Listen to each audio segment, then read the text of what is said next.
Brothers killing brothers, sisters dissing each other. Children they'd split siblings, now missing each other. From secret societies, you removed all the covers. Abused cause some choose to be ID'd by color. Negro and black, or claim a fiction on the map.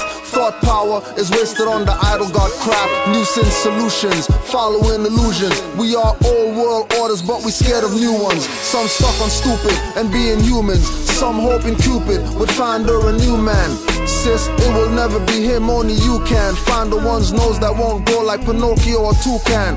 Once you think you can't, you probably won't. Might as well be hanging on a Klansman rope. Might as well jump in the coffin to get shipped up north to Canaan land, hoping someone opened the casket doors. As soon as it opened, they got a cross in your face between two slices of bread, pig marrow paste, sugar down, purple stuff, limbs hurt enough. Not free from slavery, but you doing dirt for hurting cuffs.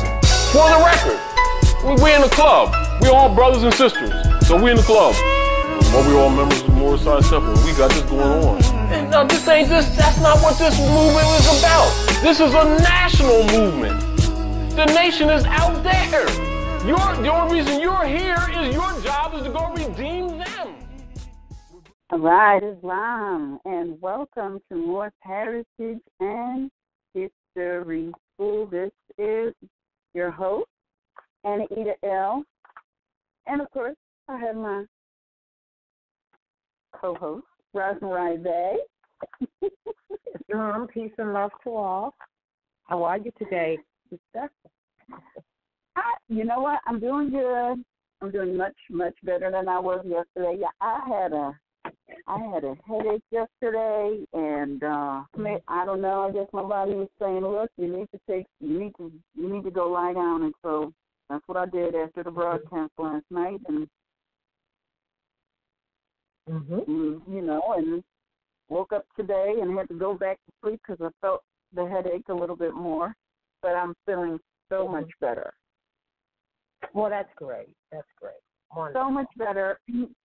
And I just want to say, I trust everyone put out their candles, water, and fruit and things last night in honor of Sawi, which is it's actually an ancient custom where you put water, candles, fruit, and just food stuff out for those ancestors or family members who have passed on and may have even recently passed on. And the custom is the light is to light their way on their way home, and the water is if they are thirsty, and the fruit is to eat if they're hungry. So we put that out, and I put mine out. My candles are still burning. I bought some candles, some white candles, and I lit them, and I put them out there, and they're still burning. So I trust everyone did the same. But if you didn't, you still can. It is today, All Saints Day, and that is what your ancestors are, so you still can do that on today. So, and it's not too late. Yeah, I have a room that the photos that are in the room are all of my ancestors or family things that have passed, and that's the only pictures I have in that room, and I have candles in there for that. Yeah. So, yeah. So, and you know what? It's so funny. It was so weird because as I was traveling to the store to get my water and fruits and things and take care of some other, tasks, it was the weirdest thing, because it's, where are we? It's October, right? So if you notice, 7:45, and is it 7:45? Yeah, it's 7:45 now, but it wasn't too long ago that at 7:45 outside was bright. So I'm running around, doing my errands and it's dark. It's it's dark out, and everywhere you look, this is how they alter the true purpose of the 31st of October, which is a very honorable thing. Everywhere I looked, I saw people dressed up in horrifying costumes. And it was the weirdest thing, because I don't remember it being that way. They were everywhere. They were all on the sidewalk, in the streets, and everything. And I was like, this is terrible reenactment of what is really going on. Terrible. Because really what's going on, you don't see your family members that have departed, you don't see them as horrifying images just walking the streets. I never thought of them as that, but this is what they're promoting. So everybody is running about, crossing the street. You have to, travel at a crawl, because you have children and their parents, running behind, crossing the streets, and then you got, these little cars of family members who are, traveling along, eye on their children for safety reasons. But it was just so weird. I felt like this. It was so unreal to just observe, because it's so not what the original meaning of this custom was about. So I just felt that. I just felt like I felt the need to say that.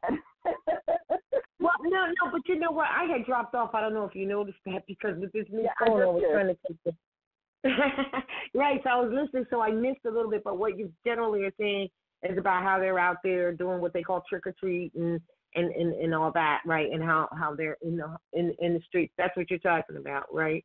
Yeah, they're all in the streets dressed up in these horrifying costumes. And I'm like, I don't see any of my family member that has passed on as, decaying flesh that, just out to do injury. I don't see them that way. But that is what they're promoting. And when they have these children dressing up and running around like this. Well, it's interesting that you should say that. If I can just comment, wow, I think I still have it up too. Because I used to do this card about Halloween. Gosh, is it still here? But see, what it is that you got to look at it this way, that, as we go through All Hallows Eve, and that is the eve, as we know, of All Saints Day. So I used to think that, because the alignment of the earth plane, astral bodies, etc., are closer at this time, or in a manner where it's easier to access. You think about, what did some of these modern Europeans see when they saw some of the spirits? Might have been some stuff to scare them. You understand what I'm saying? Right, yeah. And so they turned that into what they envisioned. But if I could, real quick, as educational purpose, because one year I actually printed this up, and I used to post it. And I think it is posted on our page that is Holy Day page. You'll find this on there, I believe, and it's called Halloween is All Hallows Eve. Now, it says this. Now, what I did one year is I printed this up on little half cards in orange, and I was giving them away to people to give them another perspective of what was happening. But anyway, it's all it says education. This is for educational purpose. Halloween is All Hallows Eve, the eve of All Saints Day. All Saints Day is November 1st, as marked on most calendars. This is the day when the alignment of the earth plane and other astral bodies make it easier to be in tune with ancestral spirits. This happens every year. It is a celestial vibration or celebration. This means you can be in tune with your ancestors with greater ease, and they to you. Thus, this has always been a holy day for ancestral acknowledgement and honor of all saints. In more modern days, many who lack the true knowledge have accepted others' adoption of this day into a negative day of ghosts and goblins. This has been taught to the masses as tradition, yet it is not a true tradition of the natural people. Happy All Hallows Eve and All Saints Day. We hope you receive good energy from your ancestors and give good energy to them. And then it was compliments of RVBey publication. We understand why they do what they do because they don't see necessarily good things when the spirits come and visit them. Right. Especially in those days. That's right. Exactly. Yeah. That's right. Mm-hmm. Yes. So, with that, we're going to get into, today is the first Wednesday of the month, and let's see, how many Wednesdays do we have for this month? I didn't even check. Look at that. Let's see. We have 5 Wednesdays to this month. So what that means is today, the 1st of November, the 22nd, and the 29th, and December will all be days that we read from our book.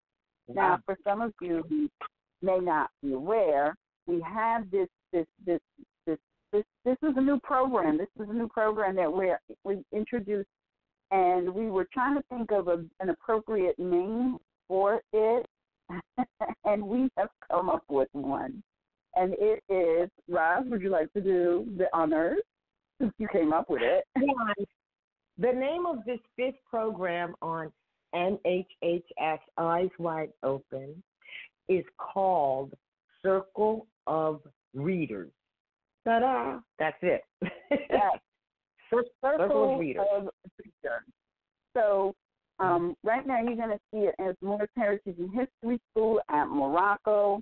We're going to be changing that to Readers at Morocco. So we're going to have our Circle of Reader group today, the 1st of November, the 22nd of November, the 29th of November, and the 6th of December. So make sure and stay tuned. Now, on the 8th of November, and the 15th of November, we will be at the National Theater live in the flesh. On the 8th, Roz Mariah and myself will be there. And then on the 15th, we have our etymologist, Abdullah Mosley, Talib Bey. Did I say that right? Abdullah Talib Bey. Oh, God. Abdullah Bey. Oh, Abdullah Bey. Abdullah Bey. I'm a stickler for saying people's appellation correctly because it is so important. So I'm going to get it right. But anyways, so that's the lineup for this month, and so today is our Circle of Readers today, and we have been reading from the book White Cargo, The Forgotten History of Britain's White Slaves in America. Now, believe it or not, we have only 2 chapters left, and then we're done with the book. So, what we want to do for this reading is we want to reread chapter 12, which is entitled Barbados. Barbados. It was Barbados, and because it was a pretty lengthy chapter, as well as it was so chock full of information that we want to read it again. We want to read it again because I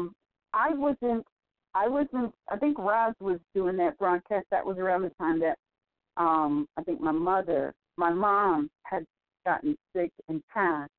Roz was doing those readings. I was attempting to follow along, but I really wasn't paying attention. So, but I'm glad. I have to say I'm glad because I'm glad you're doing it over again, because when I read that, I also read the chapter, I think 13, after it. And the truth of it is that chapter 12, and then we discussed, but the truth of it is that this chapter 12 really needs to have a discussion all on its own on 12 alone. So I kind of wish I hadn't read 13, but I'm glad that, divine law governs all events. So I'm glad that you're going back over this, because it's going to really tie in our brothers and sisters in Central and South, for sure. And that's exactly why I felt it was most appropriate to reread that chapter, so that we can analyze it even a little bit more. I can be a part of I can participate in the discussion, and we can have further discussion. And so what that means is, this is of November. We're going to reread Barbados, and we're going to discuss it. And then on the 22nd, we're going to read the last 2 chapters and discuss it. And then on the 29th, we'll either have like an overall group discussion of the information, all of the information that was brought out in the book, and how relevant it is then and even to today. And then guess what? On the 6th, we can begin reading from our new book. Now, our new book is a little bit thinner than this one, but the information in there is so, it's very, it's impacting, but it's on the gruesome side. I'm going to tell you right now, it's on the gruesome side, but it is about the modern Europeans who are erroneously called white people, and how they are or were the slaves brought over here by the Moors of Great Britain, and actually Moors from other areas as well. But these are the slaves, and so when they start talking about their celebration of their freedom from enslavement, that's for modern Europeans, because we were never the slaves. And you got to know what the word slave really means. So, that's a lot of information. So, what we're gonna read from that, and we're gonna look at some other books, because our books are just not going to be about the forgotten history of the slaves of Great Britain. It's going to be other books as well, like metaphysics. I got a huge library from years and years and years of reading. So we have no shortage of books. Absolutely not. Absolutely not. Can I also, this would be a perfect time to interject the difference between a slave, born a slave called a Slavic, which is those people that are calling themselves white people today, and and enslavement. Because, when we say we were not the slaves, people sometimes don't have the discernment to what the difference is as to why we always say we were enslaved. Not all of us, though.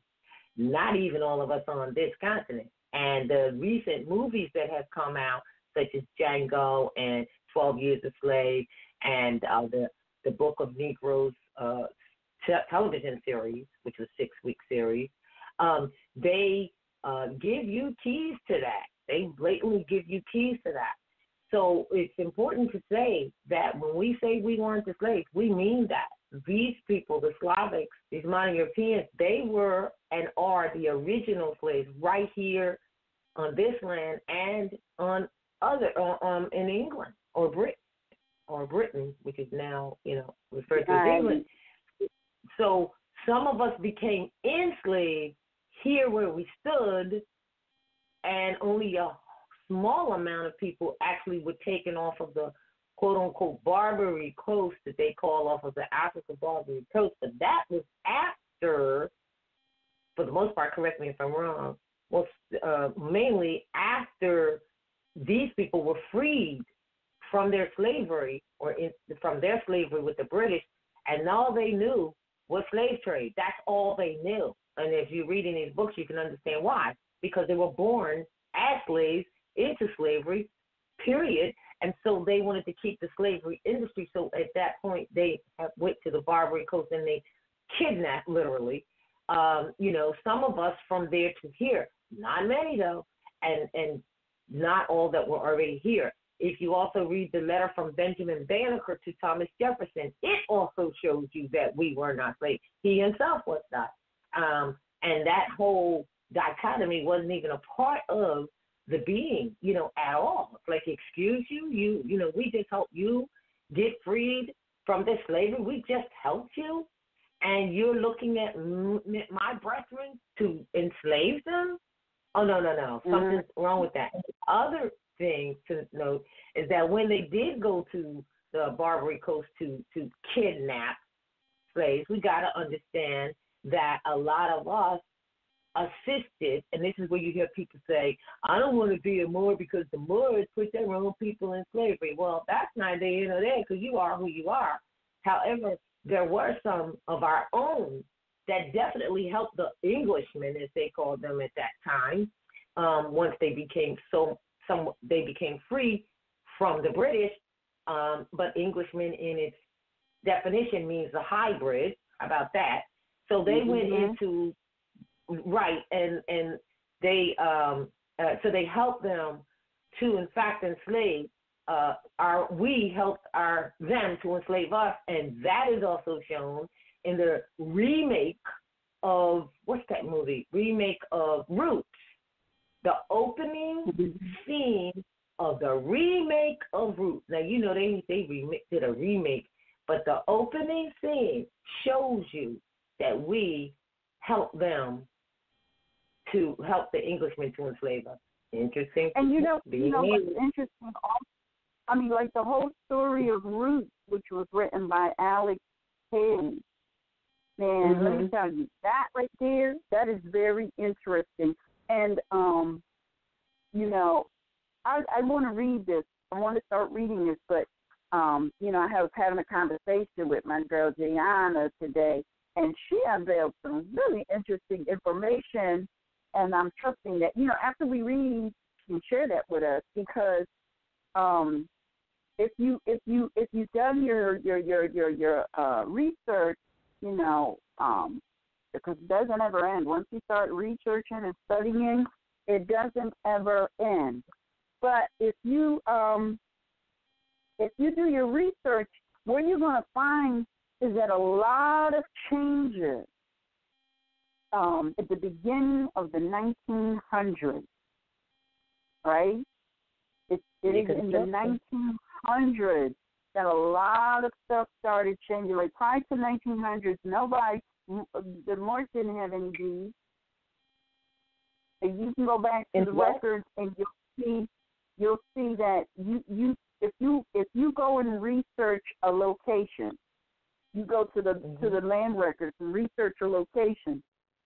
And there's a way to do that. It's actually called a title search, but it's really what you're looking at is the history of that location in terms of a paper trail. All paper trails begin in the 1900s as it relates to a deed. Wow. Sister Valerie said that. She said they only go back so far because that's when they started. So I didn't hear you said deeds. You're right. That's when they started doing that. Yeah. Absolutely. Because see, they tricked a lot of people into signing up to get a deed, and so they never needed a deed because see, a deed is evidence of usage, and so we never had any paper denoting usage. Right. I mean, this is a huge thing. So, and so because this is about a lineal descent bloodline, and the bloodline comes from your mother, if you go back and you try to trace your mother and father, your mother's mother, which would be your grandmother or your grandmother's mother or your great grandmother's mother, you never find them. You always find the name of her husband, but you don't find her family. And so I was talking with Jan, and she told me a little bit of something that I thought was very, very interesting. And, you know, and it's all relative to this because it's about tricking the people. It's about tricking the people so that people can feel they have the illusion that they're not connected to anything. But let me tell you the real trick when it comes to this whole thing, when it comes to names. We never had names. You had an appellation and a title. An appellation really was like N.E. is the appellation. L is the title. That's all there was. So then when I was researching in terms of my own family, and I've discovered that every time I would go to look for my mother's family, my mother's sister, my grandmother had 2 sisters. Every time I went to go try and find my great-great-grandmother or my grandmother's sisters, I kept getting their husband's name. But that their husband is not my bloodline. My grandmother and my grandmother's mother and her sisters, and if she happened to have, well, my grandmother didn't have any sons. She had only girls. So, but I know that about my grandmother, but trying to find my great-grandmother, I'm going to have to make a trip to go look through whatever records they might have, because you're not going to find it. It's going to lead you to the husband's name, and that is how they take that's how they transfer the inheritance to a totally different. That's how they do that, or they transfer the inheritance from the mother to the son. The whole reason that the mother has the inheritance is because she has the nation in her womb. And so mother is supposed to always have a place to live and provide for her children. And that's so what are you saying that's what every mother of every species does, except this human species that has been tricked.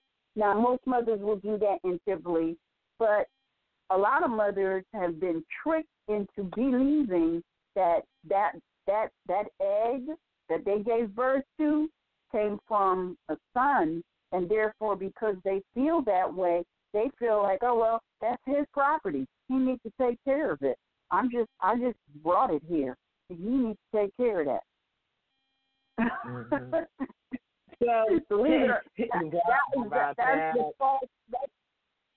That's all a trick, and it's all tied to transferring the inheritance. Now, if you know about lineal descent, bloodline, and inheritance, then you know that inheritance cannot be bought, sold, or transferred.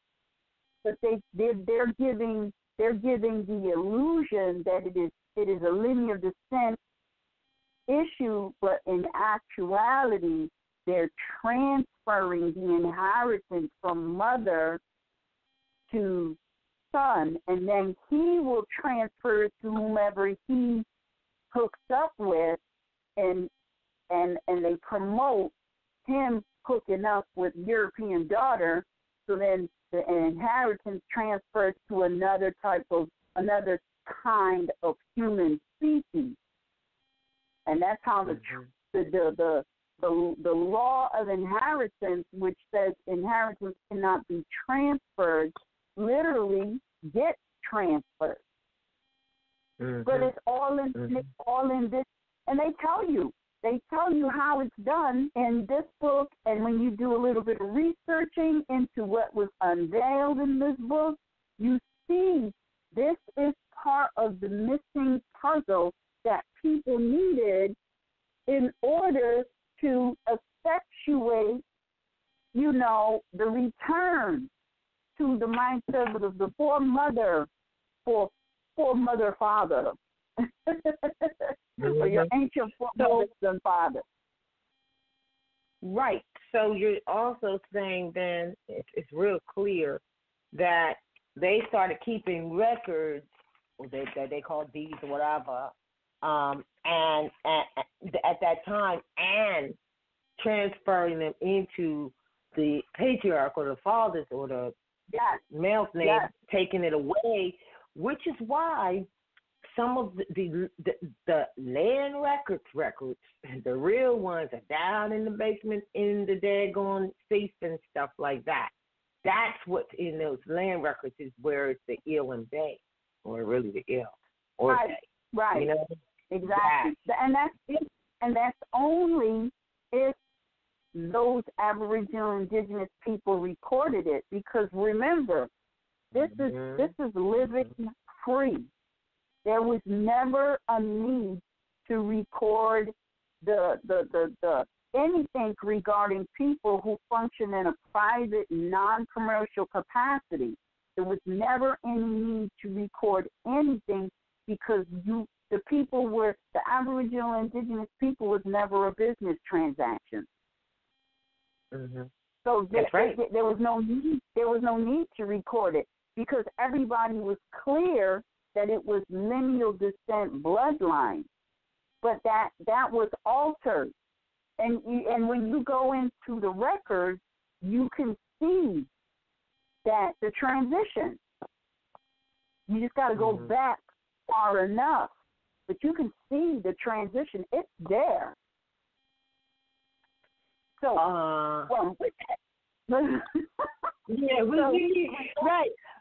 No, I'm hearing what you're saying because I also remember that they also then created tax.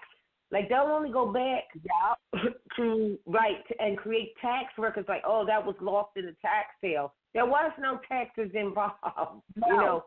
But see, let me explain that because this book that we read, this White Cargo, it shows you that all of what is going on today, right now, because see, when they use the word real estate, they're not talking about land. Mm-hmm. All right? When they use the word real estate, they're talking about human cargo. Mm-hmm. All right? That's what they were talking about. And so as everybody, all these modern Europeans who came over here and set up these various companies on behalf of the British Moors, all right? They set up these companies. They were given the use that and it's equivalent to say you want to start some sort of a business operation. In today's language, you would go and lease a building. So you're paying for the use. Now, whoever you're paying to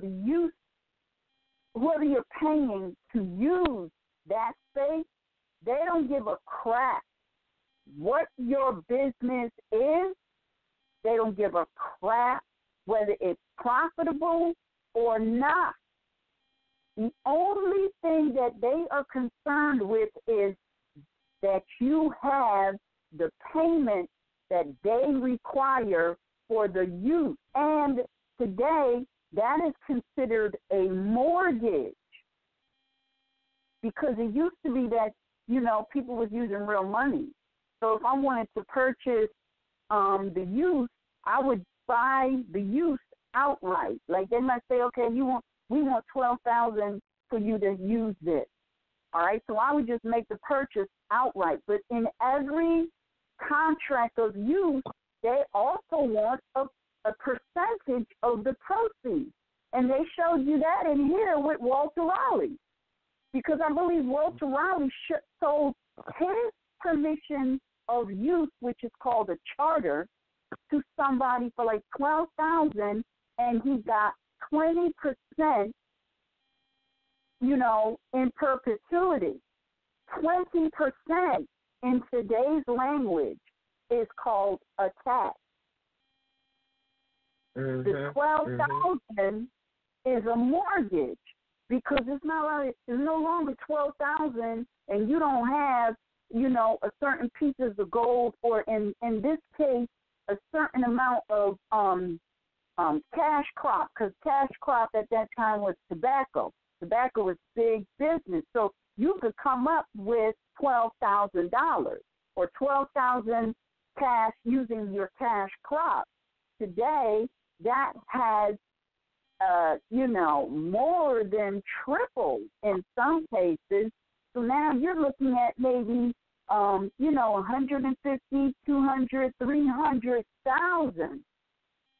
And nobody has any cash crop. So this is where the mortgaging comes in.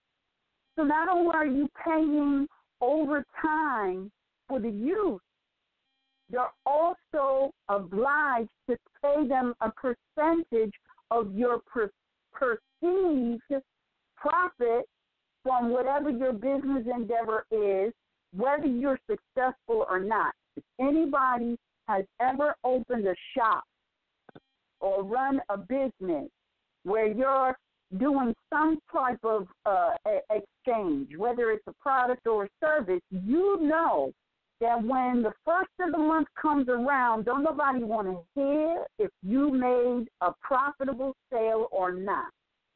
They just want their money. So they're doing the same thing that was explained in this book, White Cargo, with the same concept. You're purchasing the youth. Are you planting some tobacco? Nope.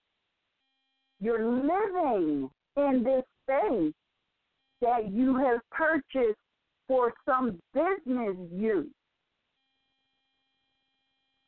It's fraud. But it's all right here.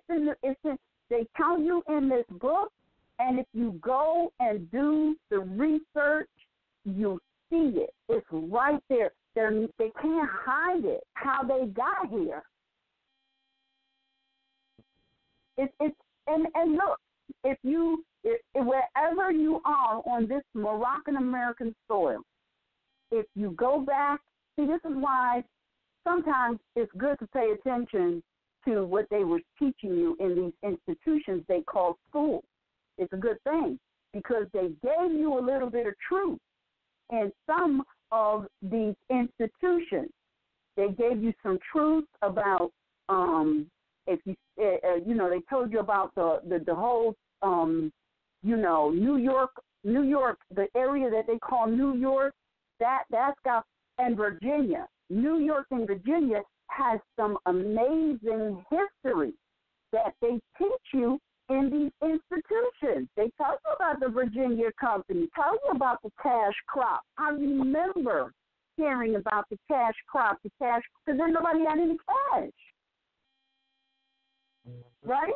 But they never told you that the slave that was moving those cash crops was the lineal descendants of the people who work in the companies today that they call county, city, town, township, borough, state.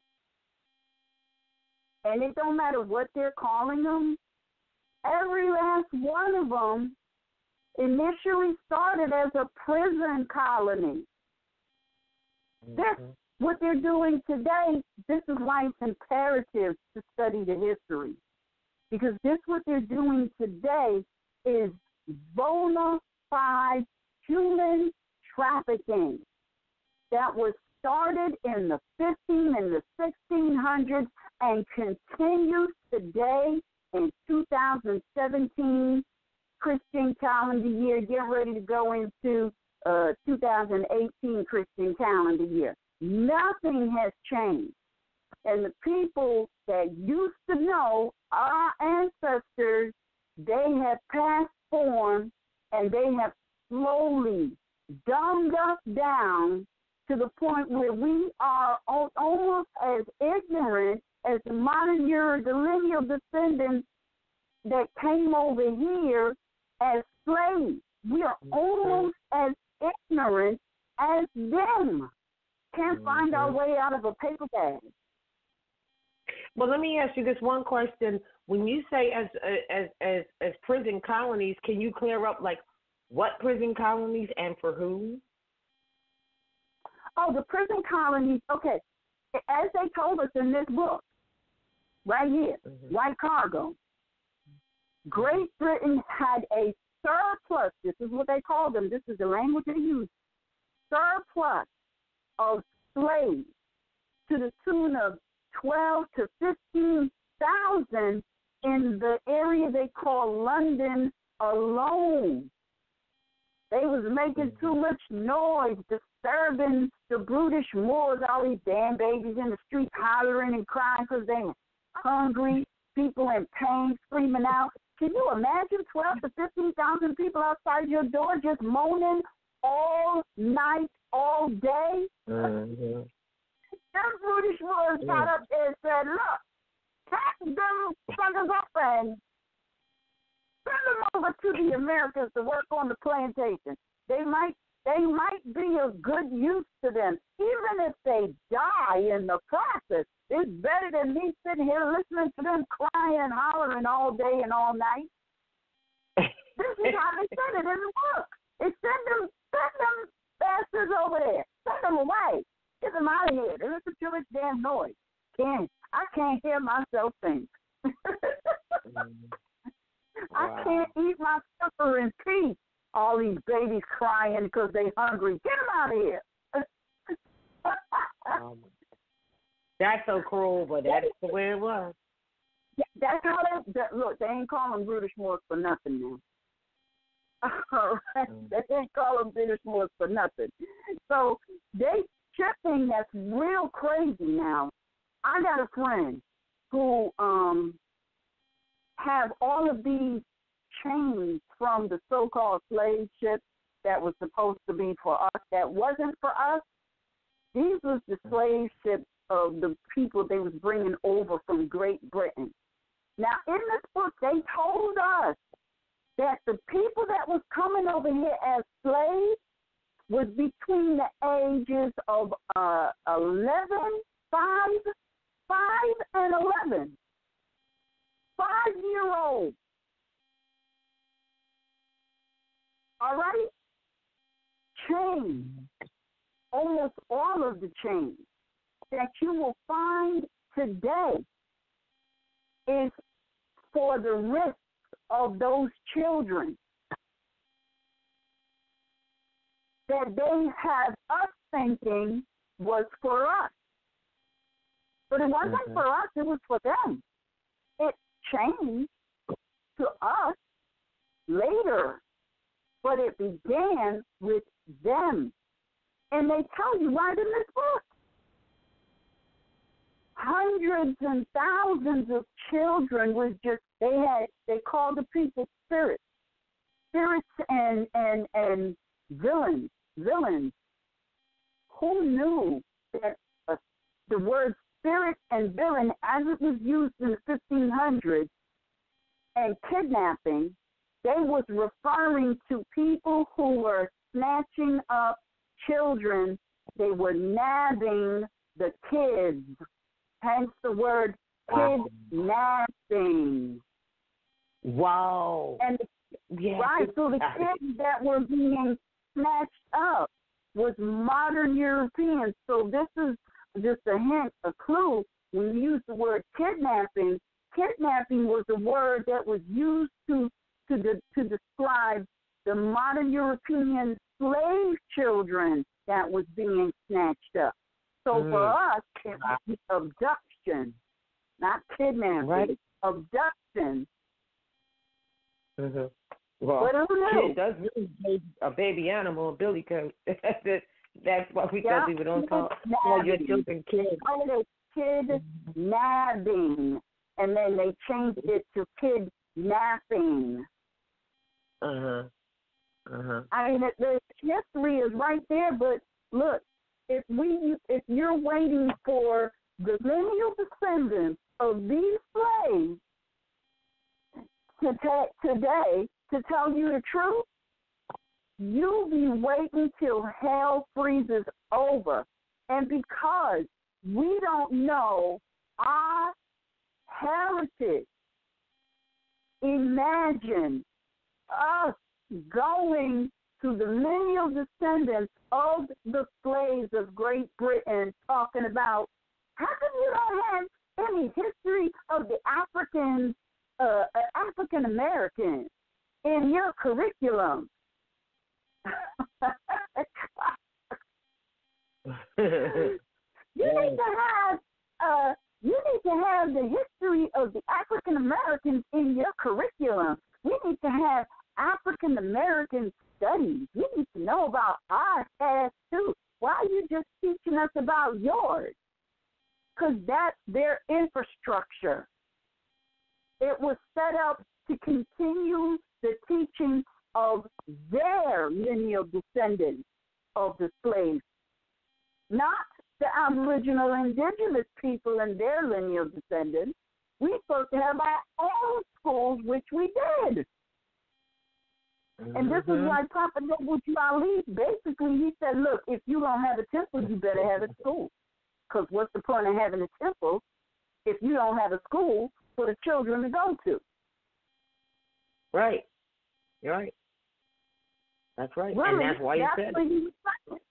Exactly. Because the infrastructure that all of us have gone to and continue to go to was never established for us. That was established for the lineal descendants of the slaves to teach them how to pick up where their mother, father, grandparents left off. That's right. All right? So that they would know how to reap the crop, how to, whatever. Right, because inheritance is also duties and obligations. That's a part of inheritance. Right, right. That's right. And look, the school situation came way later, because remember, the children were the ones working in the tobacco fields, picking the tobacco, stitching the tobacco. I never worked in the tobacco field, but my older brother and sister, they did. And that was some harrowing experience. Working in the tobacco field is a life and death situation. It's precarious today. Back in the 1500s, they did not give a crap about the disposable workforce that they had. And you're going to find that out in the next book we read. So what I'm going to do is I'm going to read this chapter. We're rereading, for those of you who are just tuning in, we are rereading chapter 12, which is entitled Barbados, because, it was most impacting. It had a lot of information, and so we want to reevaluate it. Now, not next Wednesday, because this is the first Wednesday. The third Wednesday, when we return to our circle of readers, we will read the last two chapters, and that will conclude this amazing unveiling of hidden information. Hidden, forgotten. I would believe it's probably hidden, because many of the books that are written today is written by the lineal descendants of the slaves. So, of course, they're not going to put that, I'm a lineal descendant of this slave history. I can tell it to you firsthand. I got it from my great-great-great-great-great-grandmother who wrote it down, or my great-great-great-great-great-grandfather, they're not going to tell you that. They're not, because they're trying to trade places. So they're not going to tell you that, I'm a lineal descendant of the prison colony. Yes. You know what? You know what? That is really, really interesting. So instead, they flipped the script and tried to make you think that you're the from the slave. Wow. Right, and you know what's so well, sad? You know what's sad? None of this is really hidden. None of it is really hidden. But none of it is really hidden. But since they were educated, we got what they told us. Yeah. And the only, people, be clear, the only reason that they can get away with this is because of lack of information. This is why Prophet Noble Drew Ali, the amazing, far-seeing Prophet Noble Drew Ali said, study, study, study. Because if you're studying, you're going to find out the truth. And he also said, look, you ain't get into this mess overnight, and you ain't going to get out of it overnight. So don't think that you're going to sit down and read something today and get the whole thing and go out and change the world tomorrow.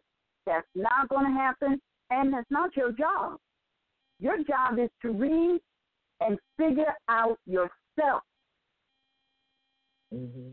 That's why he said, I gave you enough to save a nation. Now save yourself.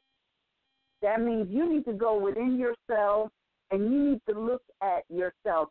Trust me, it's going to be a challenge to do because most people don't want to look at themselves. It's so much easier everybody else and judge them. But it is the hardest thing to look at yourself, and that is why solitary confinement is the best and most utilized form of torture on this Moroccan American soil today. Because when you're in solitary confinement and you have absolutely no distraction, you are forced to go into your own mind, and many lose it. Mm-hmm. They lose it, and so that's why that they don't have to put the screws to you and injure your body. They can go for the mind. Just put you in solitary confinement. It'll be a wrap in no time. Yep. That's what's up, as they say. That's what's up, as they say. So, that's what it is. We're gonna read it. We're gonna read this chapter, and then we're gonna discuss it because I missed it, and Roz just had so much to say about it, and she said, "Man, I wish I had known that it was going to have this much information because I would have just read this chapter and we would have discussed it." So I was like, "Well, how about we just go back and read it again?" So wonderful idea. That's what we're going to do today. So for all of you who don't have the white cargo, you can get it from Amazon.com. But for tonight's reading, you can go to moorishnews.wordpress.com. Go to last Wednesday, because I forgot to put it up today. Go to last Wednesday, and you can download the book. If there is a PDF version, can download. All right, so Chapter 12, Barbados. The earliest known reference to sugarcane is in a Hindu love charm from the ancient hymns of the Atharva Veda. It reads, "I am sweeter than honey, fuller of sweetness than licorice. Mayest thou without fail long for me alone as a bee, for a branch full of honey. I have surrendered thee with a clinging sugarcane to remove aversion, so that those shall not be averse to me." Thought of being entwined with sugarcane would have been greeted with hollow laughter by those slaving under the tropical sun in order that sweet palates in England might have their moments of delight with the sugared cake and tea in vogue in the 17th century. Although sugar has been associated with love through the ages, the men and women who cut and refined sugar in the Caribbean in the 17th century must have cursed the day the fibrous cane sweetheart was ever discovered. In 1493, Columbus stopped off La Gomera in the Canary Islands and began a romantic liaison with Beatrice de Bodillo, the island's governor. After a month, he remembered his destiny and decided to move on. He carried with him a present of sugarcane cuttings, which he brought to Hispaniola. The Portuguese introduced sugarcane to Brazil. The Dutch brought it to Guyana, and the French to Martinique. Sugar was widely planted as a cash crop in Cuba, Puerto Rico, and other smaller islands. The English brought it to Barbados, along with servants to grow it. In this chapter, we shall concentrate on the island of Barbados so as to avoid countless comparisons. Besides, Barbados rapidly became the most important economy and economic entity in Britain's new colonies, outstripping the settlements in America in terms of economic importance. It did this by concentrating on the development of a viable cash crop with a constantly replaceable labor force to work it. Any considerations about building a new society was tossed aside. Such ideas could be left to those developing the colonies 2,000 miles to the north in America. Barbados was about commerce, and the island became a vast agricultural factory with an enslaved workforce working under a tropical sun. Barbados was different in another way, too. Any hope that laborers might have of setting up their own little farm upon the expiry of their indenture was largely in vain. Economies of scale came into play, and small tenant farmers were squeezed out by large plantation owners. In Barbados, people worked for the plantation owners or starved, or they left. A love of good eating sucked Barbados out of obscurity. Humanity's sweet tooth owes its desire to a simple biological need. Sugar runs in our blood, darting through our veins.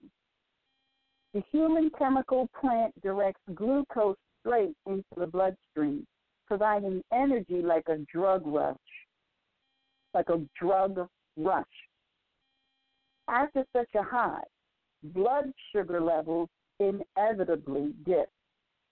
A lucky rule of commerce dictates that for every craving, there is an equal and opposite rush to supply. Caribbean islands like Barbados were there to prevent sugar lovers going into withdrawal. Barbados took its time to reach its preeminent position. 70, Captain John Powell took possession of the island in the name of King James and reported its existence to his employer, the wealthy London merchant Sir William Courtenay, who headed a syndicate that established a little colony of 80 or so in 1627. At the beginning, the English settlement of Barbados nearly faltered due to the problems of finding a workable cash crop.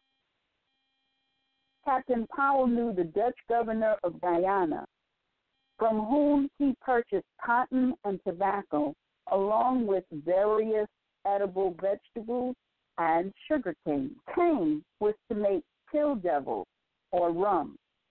The early planters were optimistic that they could follow where Virginia led and form an economy based on tobacco and cotton. To help them establish such an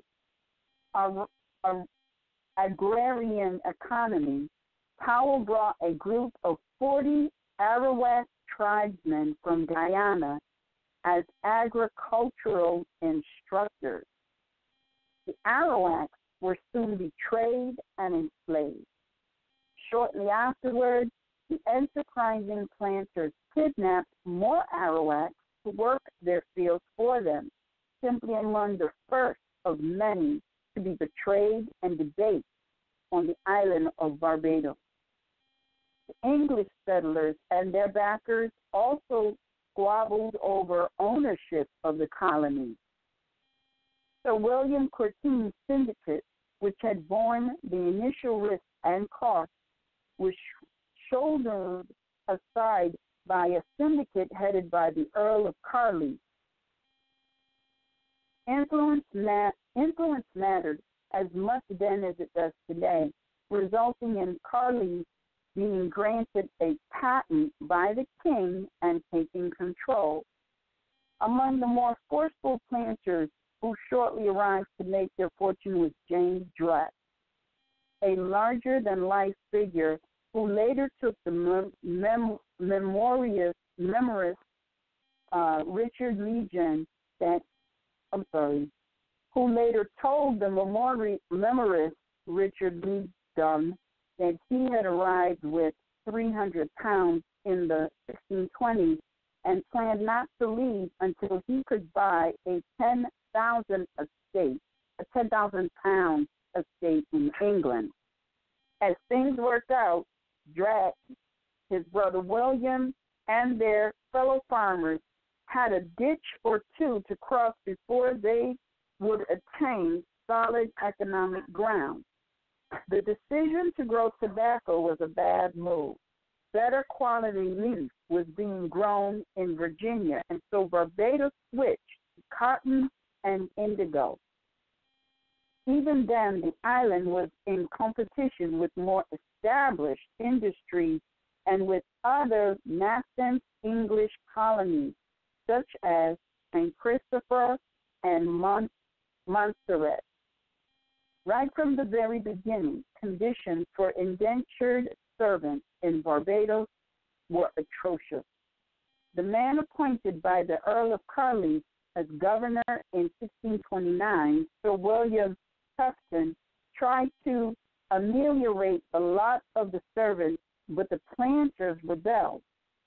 In a placatory gesture, the planters were allotted an extra 10,000 acres to be shared among them. Carlisle sacked Tufton and appointed another governor in his place, one Henry Hawley, who appeared to have been a bad lot. Tufton rebelled, and he and his supporters were tried for mutiny and hanged. Sir William may have been a compassionate man, but perhaps not a wise one. In the 1640s, something happened that turned the plantation of the Caribbean into a goal more important for England than even the colonies on mainland America. European sugar prices shot up. The new Barbadians saw their chance. According to some accounts, to move into sugarcane came from Dutch Jewish traders who had been sailing the region long before the British arrived and who imported the sugar business from Guyana. Others say that James Drax was the hero of the hour, not only bringing sugarcane from Brazil, but also setting up the first efficient sugar mill. In 1640, St. Christopher changed over to the cultivation of sugarcane, and Barbados quickly followed. By 1642, sugarcane farming was up and running in Barbados. By 1644, roller mills were in use so hard it could turn 50% of its weight into liquid. The romance was run out of sugar. It became an industrial commodity. Both the crop and the technology were now in place for a revolution that would make men rich at a speed impossible in England. True, there were side effects. Such quantities of high-octane rum became available that in a few years in Connecticut, a general court order allowed the confiscation of whatsoever Barbados liquors commonly called rum, Hill Devil, or the like. One other ingredient was necessary for success: a large, cheap workforce. Sugar farming being even more labor-intensive than the cultivation of tobacco, in 1630, there were only some 1,800 people in Barbados.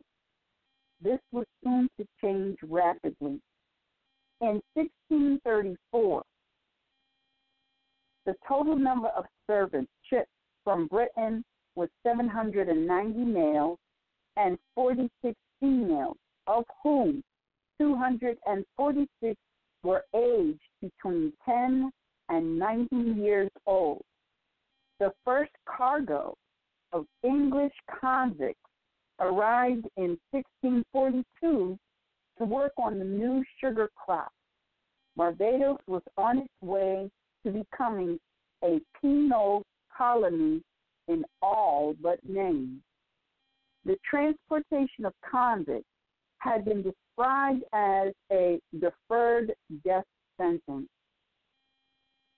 Prior to the restoration of the monarchy in the 1660s, even more people from the British Isles arrived in the West Indies than in America, perhaps 3/4 of the total who immigrated. Of these, half were Irish. In the period leading up to the American Revolution, half of all Scots, English, and Irish crossing the Atlantic went to the West Indies. As in America, the servants were slaves in all but name and were treated as chattel. On 12 June 1640, estate agents valued the estate of one George Bulkley. They noted livestock worth 42,000 pounds, weight of cotton, household stuff worth 1,125 pounds of cotton, and 9 servants and 120 pounds of cotton. Barbadian servants could be sold to pay a debt or inherited upon death of a planter. Fortunes were made. The enterprising James Drax became the richest planter on the island.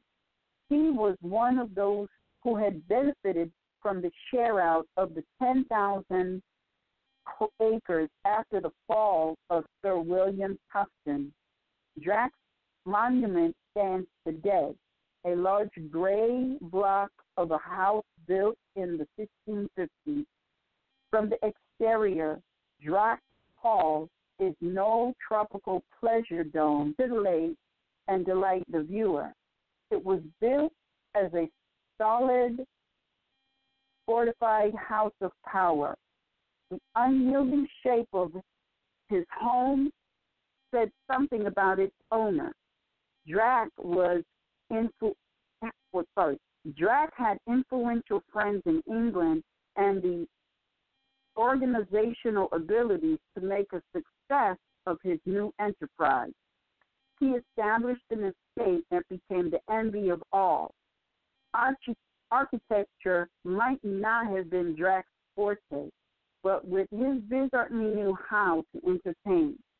The following is an example of the sumptuous fare on offer at one of his regalios. For the first course, the theme was beef, the most expensive item on a tropical island menu.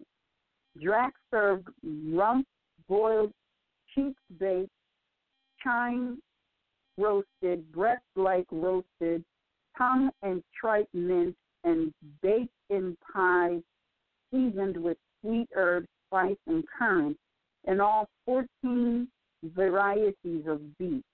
Cleared away after the glory of the scare, more humble beasts had an opportunity to show their worth. Scott called a scallop of pork, a fricassee of pork, a dish of boiled chicken, shoulder of young goat dressed in thyme, a kid with a pudding in its belly, suckling pig, and on and on. Finally, there were custards and cream, preserves of fruit, and more.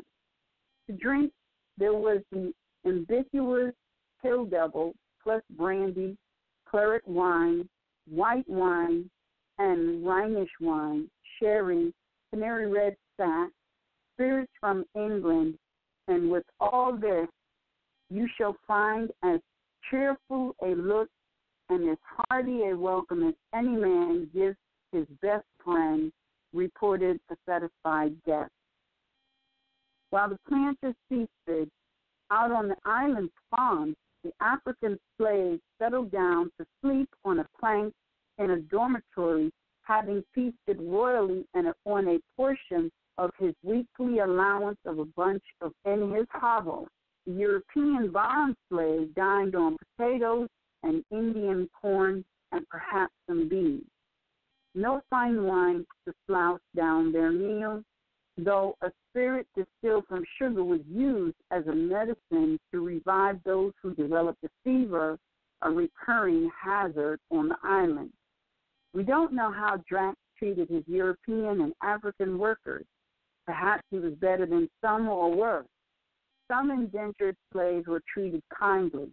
In 1657, a planter bequeathed to his servant Desmond O'Doyle my best suit of clothes and my best hat, plus 6 months off if he proved a dutiful servant to the departed one's wife. However, plantation workers were generally dealt with in a more perfunctory manner.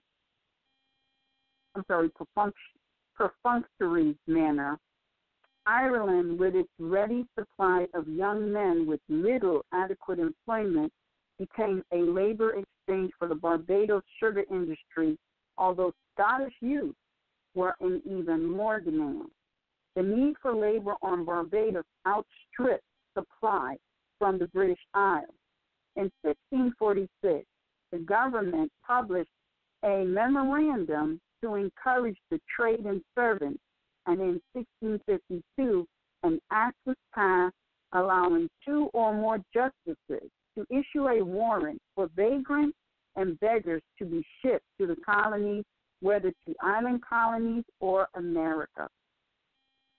Due to the political turmoil of the 16th century, many Irish and Scots were banished to Barbados for political or religious reasons. If they could only get through their 7 years or so of labor, they hoped, then Arbeld Manchfrey work might set them free, if only. For them, Barbados was a penal colony. Those who worked their indentured years here were not part of a plan to create an empire through settlement. No, they were simply part of a mercantile plan to develop capitalism on the island. Their role was purely that, to work and through their labor create profit. In some colonies in America, the head right system placed the bonded workforce at the century of a settlement plan. In Barbados, it made the worker a unit of production that had a monetary value. A new term entered the English language. To be transported transported to the West Indies was to be Barbados. For much of our knowledge of the lifestyle of planters and their workforce in Barbados, we are indebted to the aforementioned Richard Ligong, who sailed from London on the Achilles on the 16th June 1647. He wrote of his experiences in A True and Exact History of the Island of Barbados. Ligong is an engaging traveling companion who tells us he was forced to make the journey because he lost all his money in some barbarous riot and is now compelled in middle age to try his luck again. In fact, Ligong was a royalist supporter who seemed to have lost his money and property in the Second English Civil War. Destitution stared him in the face. He found himself in the position of the character in the proverb, for whom need make the old wife trot, and he headed to Barbados to try his luck. Traveler's Tale and part manual for those who would wish to start a sugar plantation. He describes how sugar was refined and details the economics of buying and running a plantation. To buy a 500-acre estate at the beginning of the 1650s, he explained, would cost £14,000. For this outlay, one could expect an annual gross profit after operating costs of $8,849. This return was estimated on good quality sugar fetching 3 pence a pound in London and was only possible because the workforce costs were next to nothing. 30 white indentured servants and 100 Africans would run the estates an initial fee to buy them for a set number of years. The cost of feeding the workforce was minimal since almost all their food was grown on the estate. Ligong carefully took note of the smallest details. He writes, the servants built their own shacks, and as for their clothes, these are as rudimentary as decency and the climate will allow. The male servants receive shirts at 4 shillings each and drawers at 3 shillings. Their tape, if provided, costs 4 cents, and shoes, if they are given any, 3 cents. The women are given petticoats at 5 cents apiece and smocks at 4 cents. If they served in the farmer's house, the women were provided with a waistcoat and a nice cap. The African workforce was even more simply provided for, with drawers for the men and petticoats for the women. Their upkeep was subsidized by their children, who were sold from planter to planter like hogs. Ligong estimated the total cost of the workforce per year was £1,349, leaving a net profit of £7,500. Of course, there were risks. Ligong points out that health was an issue. Sicknesses are there more grievous and mortality greater by far than in England, and these diseases make many times contagious. An English mercenary soldier passing through Barbados in the 17th century wrote, "This is the dunghill where our England dogs cast forth its rubbish. Rogues and whores and such like people are those that are generally brought here. A rogue in England will hardly make a cheater here. A whore, if handsome, makes a wife for some rich planter." Those who first made a go of the frontier life must have been made of stern and determined stuff to withstand the rigors of climate and the unknown.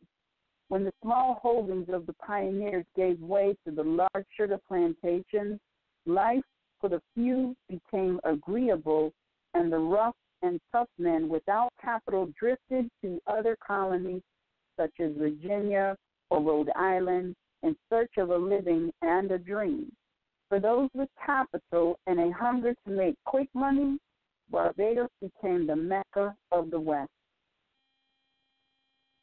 A man that will settle here must look to procure servants, which if you could get out of England for 6 or 8 or 9 years' time, only paying their passage or at the most, but some small above it, it would do very well. And so it would. By doing our own sums, we can cast new light on just how well the indentured labor system benefited the sugar manufacturers. From his notional labor force and total annual profit, we can work out that Ligon's laborers contributed 57.69 pounds of annual profit. From this, we can extrapolate that thanks to the low one-off cost of buying a laborer, a planter would expect a profit of around 230 pounds over 4 years or 288 pounds over 5 years. All this profit could be gained because of the servant's want of 6 pounds or so for a ticket. By Ligon's figures, the servant earned that for his master in 38 days. If we consider the price the planter might have paid for a servant, to err very much on the high side, we can work out that a servant would earn that for his master in 126 days. And remember, overheads were low. A servant's clothing cost only a few shillings. They built their own huts, and their simple food was grown on the estate. How different in all could have been if the plantation owner had paid a wage to his workers.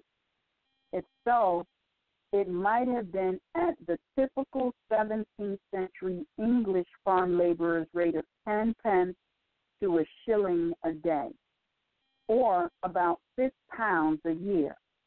This would mean that over a 4 or 5 year period of indenture, total wages would amount to no more than 60 to 70 pounds.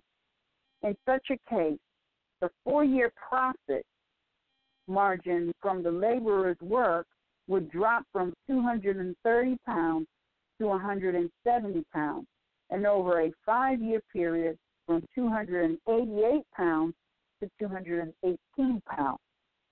From these figures, we can see that the economy of the sugar industry on Barbados in the mid-1600s did not rely upon the indentured servant system. It used it to create a class of slave laborers whose task rather than merely making the colonial enterprise possible. Let us consider if there might have been another way in which migration of the impoverished masses might have been managed. What if the penniless migrant had been advanced credit with which to buy his or her own ticket? This is not such a fanciful idea for its time as might at first appear, for in the 18th century, a form of credit system did evolve. If an equitable form of credit had been available, it is reasonable to suppose that a laborer might have been able to pay off the price of an advanced voyage sooner periods of indenture than operating. On a wage of £15 or so per annum, a thrifty laborer could perhaps have paid back the lender over time. For a skilled man such as a carpenter in 1642 earning up to £25 or even more, the task would have been proportionately easier. Given the levels of profit made from the exertions of each laborer, it is perhaps also worth considering whether or not a notional level of pay for an agricultural laborer in Barbados might not have been considerably higher than the current rate in England. The servant was made to work for anything from 4 to 7 years or even more. The fact is that the indentured labor market was a crude racket, and the servants were coerced and conned into unnecessarily lengthy periods of slavery, just as in Maryland or Virginia. The indentured servant did not simply sell his or her labor for a period of time to pay off the cost of a sea crossing.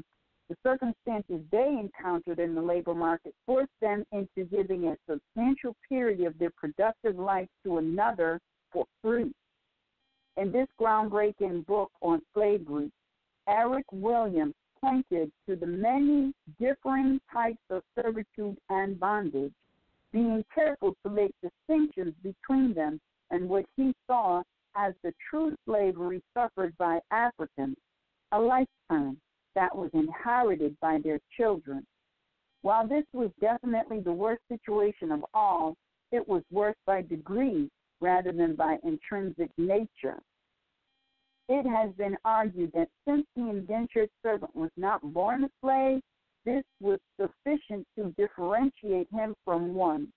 The length to which some previous writers on this subject have gone to separate out servitude from slavery seems to us to miss the point that there were and are different types of slavery. In Barbados, the children of servants were forced to work for nothing but their food until they were 21.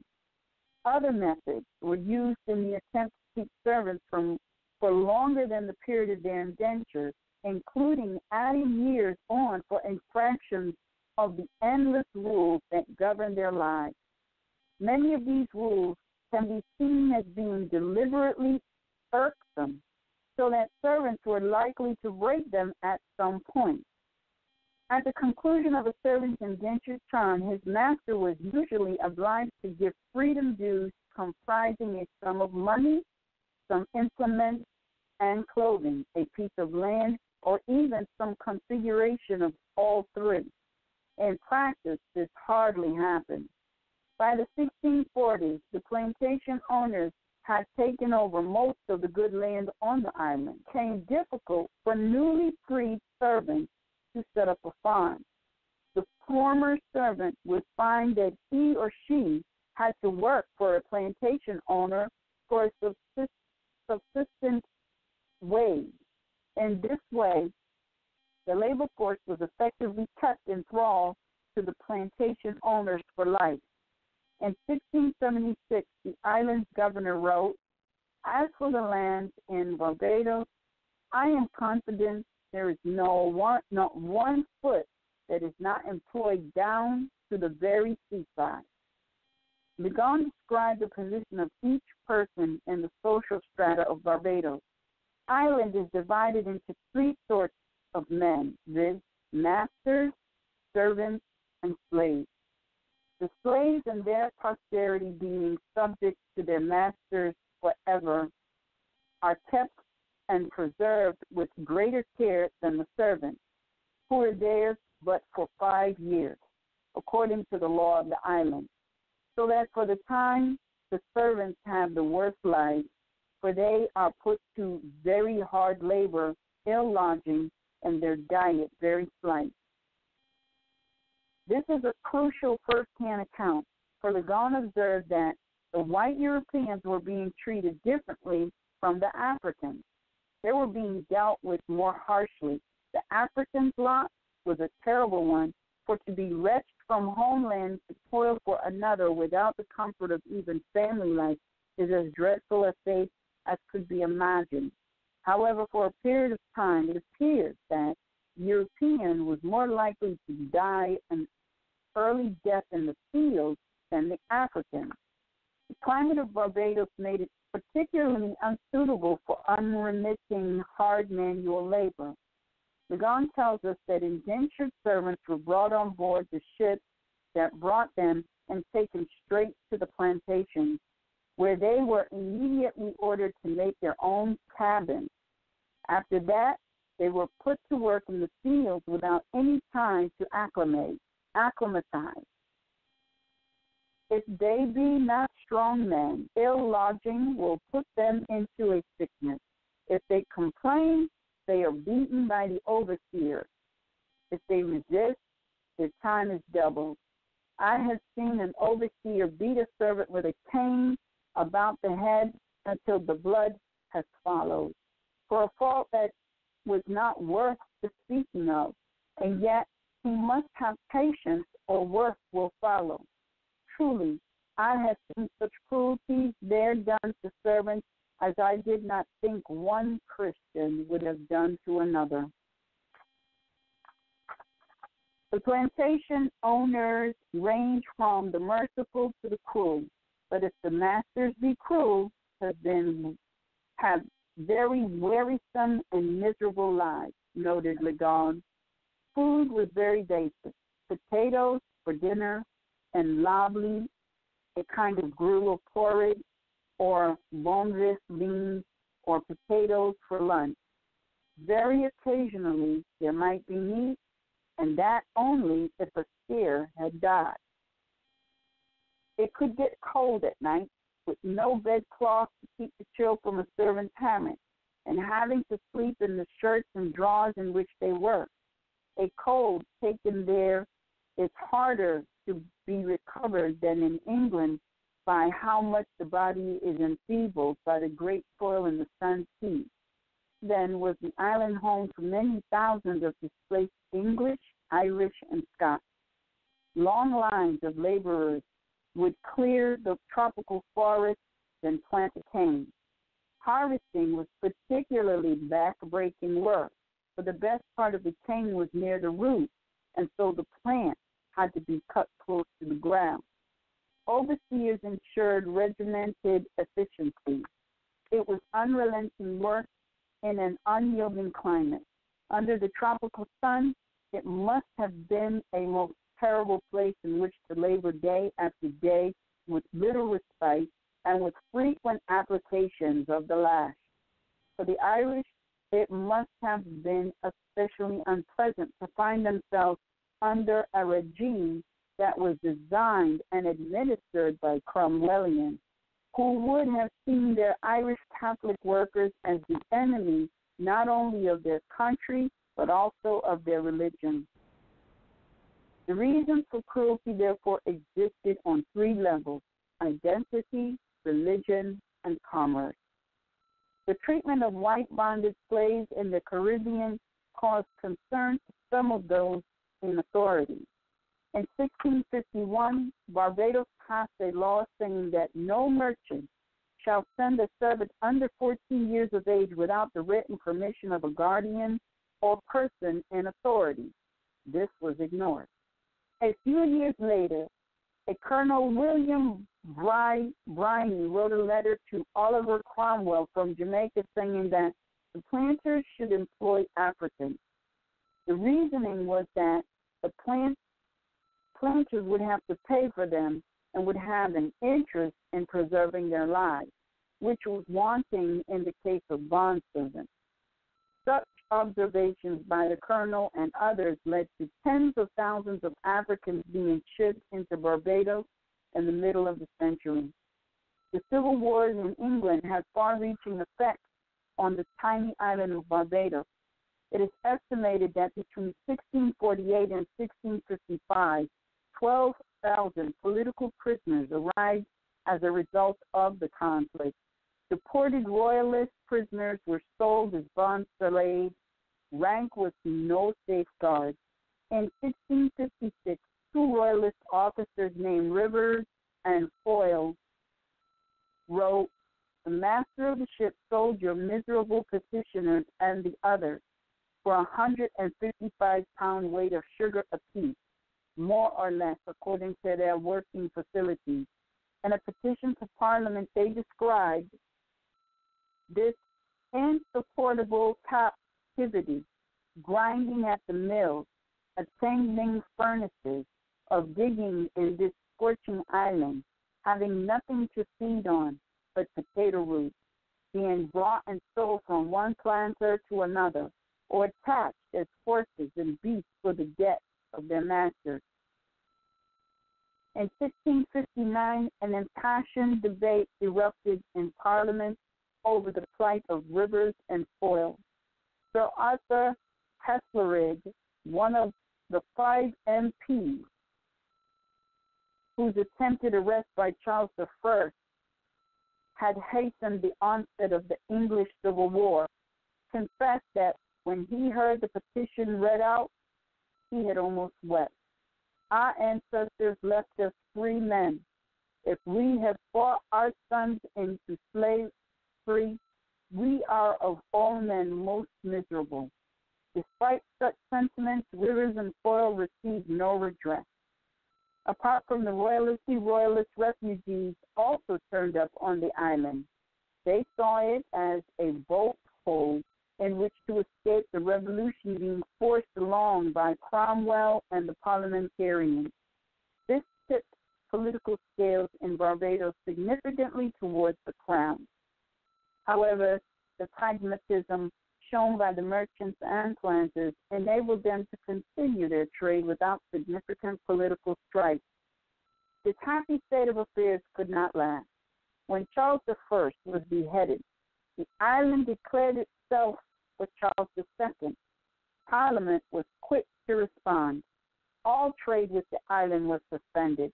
Likewise, all trade between Barbados or any other colonies or Dutch ships were forbidden. By this manner, England got a stranglehold on Atlantic trade and held the tiny rebellious Isle of Barbados to book. A military force was sent to ensure that the island toed the line. After some skirmishes, the island continued to hold out against the forces of the Commonwealth. Sir George Askew, who commanded the parliamentary forces, wisely decided that the policy of divide and rule was the way forward. It worked. After several prominent Barbados citizens and their troops went over to the Cromwellians, game was up for the mouth that roared. In January 1652, Barbados surrendered. The planters of Barbados had one important piece of work still to do so that their labor system would run smoothly and without hindrance. They required a code to set down the exact nature of the relationship between master and servant. The assembly set about its essential task, saying it was much feared that some persons within this island have exercised violence and great oppression to and upon their servants, through which some of them have been murdered and destroyed. This last statement was no doubt true, for as in Virginia, tales of servants buried in shallow graves.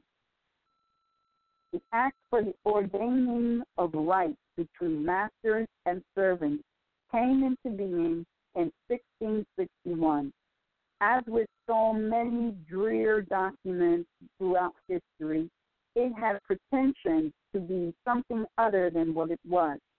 Yet, it was an ordinance of such stringency that one might have forgiven in not understanding that those to whom it applied already existed in conditions of forced labor.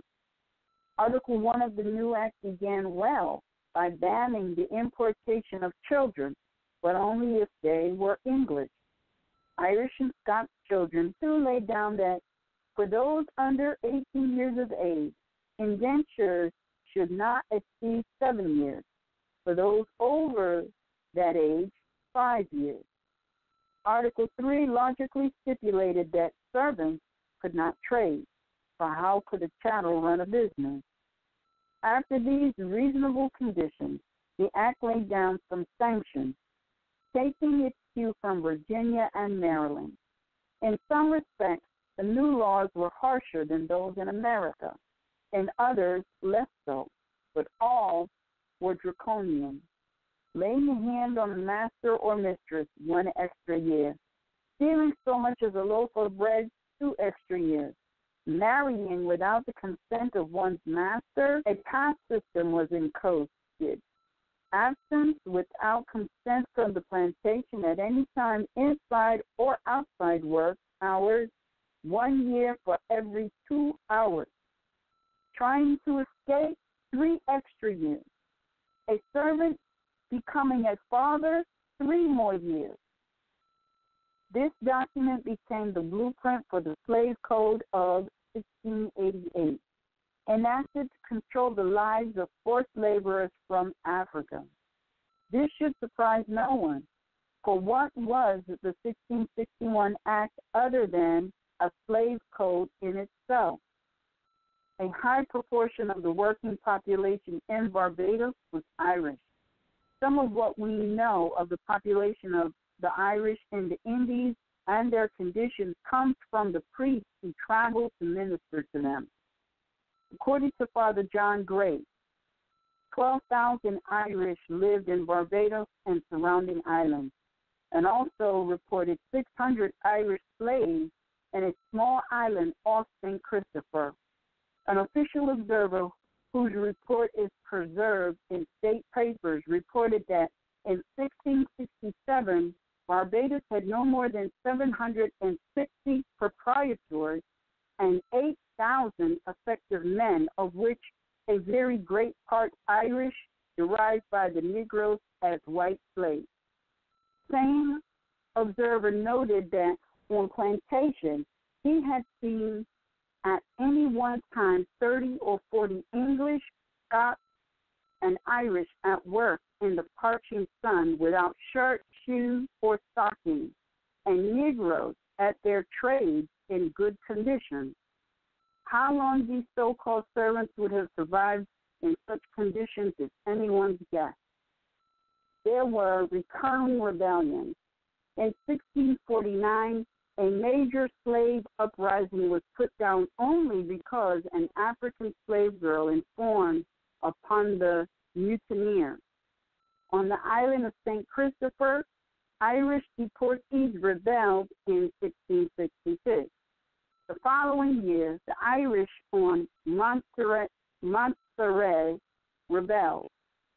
The English authorities hanged up to 400 rebels. In 1675, after a series of conspiracies and disturbances in Jamaica, martial law was declared. In the same year in Barbados, a major rebellion by Africans was planned across a large number of plantations. The plot was foiled, and 110 slaves were charged with conspiracy. The conspirators knew what awaited them if found guilty. 5 took their own lives before they were brought to trial. 52 slaves were executed in the most brutal fashion, 6 being burned alive and 11 beheaded. A later plot involving both Irish and African slaves in Barbados was also squashed. 20 Africans were executed, but the Irish were allowed to go free. A further conspiracy by Africans to take over the entire island was uncovered and foiled. Uprisings continued in Jamaica and other colonies, including New York, for 100 years and more. In Barbados, the landowners' perennial fear of mass rebellion by Irish and Africans combined was to lead to the exclusive use of African labor. By the middle of the 1600s, the European bonded slave laborer was beginning to play a diminishing role in West Indian agriculture. They were moved on to other tasks, becoming agricultural overseers and factory workers. African labor cost less and was generally less troublesome. In 1684, a census showed the population of Barbados consisting of 20,000 whites and 46,000 blacks. When slavery was abolished in 1834, there were 15,000 whites and 88,000 blacks, but European laborers continued to arrive. To this day, there are people in Barbados with Irish names known as redlegs because of their blistering skin. Not much to be remembered by for so unhappy a history. Even though the role of the European laborers both grew and began to decline within the 17th century, as we shall later recount, early in the next century, the Irish legal system would develop to ensure a continued source of almost free Irish labor for the plantation. In the meantime, increasing wealth brought consolidation of political power for a planter elite. Drax Hall and one or two other Jacobean mansions stand as monuments to the sugar industry and the beginnings of industrial capitalism. Continually resisted their bondage, and indentured servants rebelled from time to time. The control of the powerful planters remained effectively unrivaled until the 19th century. There was one final twist in the status of white and black slaves in Barbados. By the last decade of the 17th century, the Irish had become so rebellious and mistrusted by the authorities that African slaves were recruited into the very militia that had the task of putting down slave rebellion. Africans carried arms to police both other Africans and their European colleagues in servitude. It would appear that the white indentured laborer had by now outlived his usefulness in the West Indies or elsewhere, but it was not so. A well-paid racket is hard to kill off. And that concludes this chapter 12, which was quite lengthy. It was quite lengthy indeed. So with that, wow. Please make sure that you don't drop off because the internet feed is about to go down. And we so want to hear what everyone has to say about the chapter that was read. So if you have a question, a comment, or a concern, press 1 on your telephone dial, and we will begin our discussion. And please, don't be shy. Everybody is invited to join this discussion because this discussion is about what was read. So, let's see. I believe this 719232 is Bakari. Oh, wow. And, wow, okay. We have no one else who wants to join the discussion. So we'll kick it off with just myself, Roz, and Bakari. Islam, who wants to kick it off first? Oh, wait, got another one. I don't mind. Getting there. Bakari, aren't you? Don't you come from that? I think when we read it the first time, what they call Tobago, which we now know is a bastardization of probably tobacco.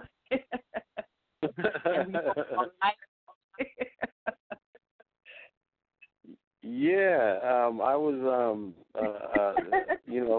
what's commonly referred to. First of all, I only have one bar, so can you guys hear me good?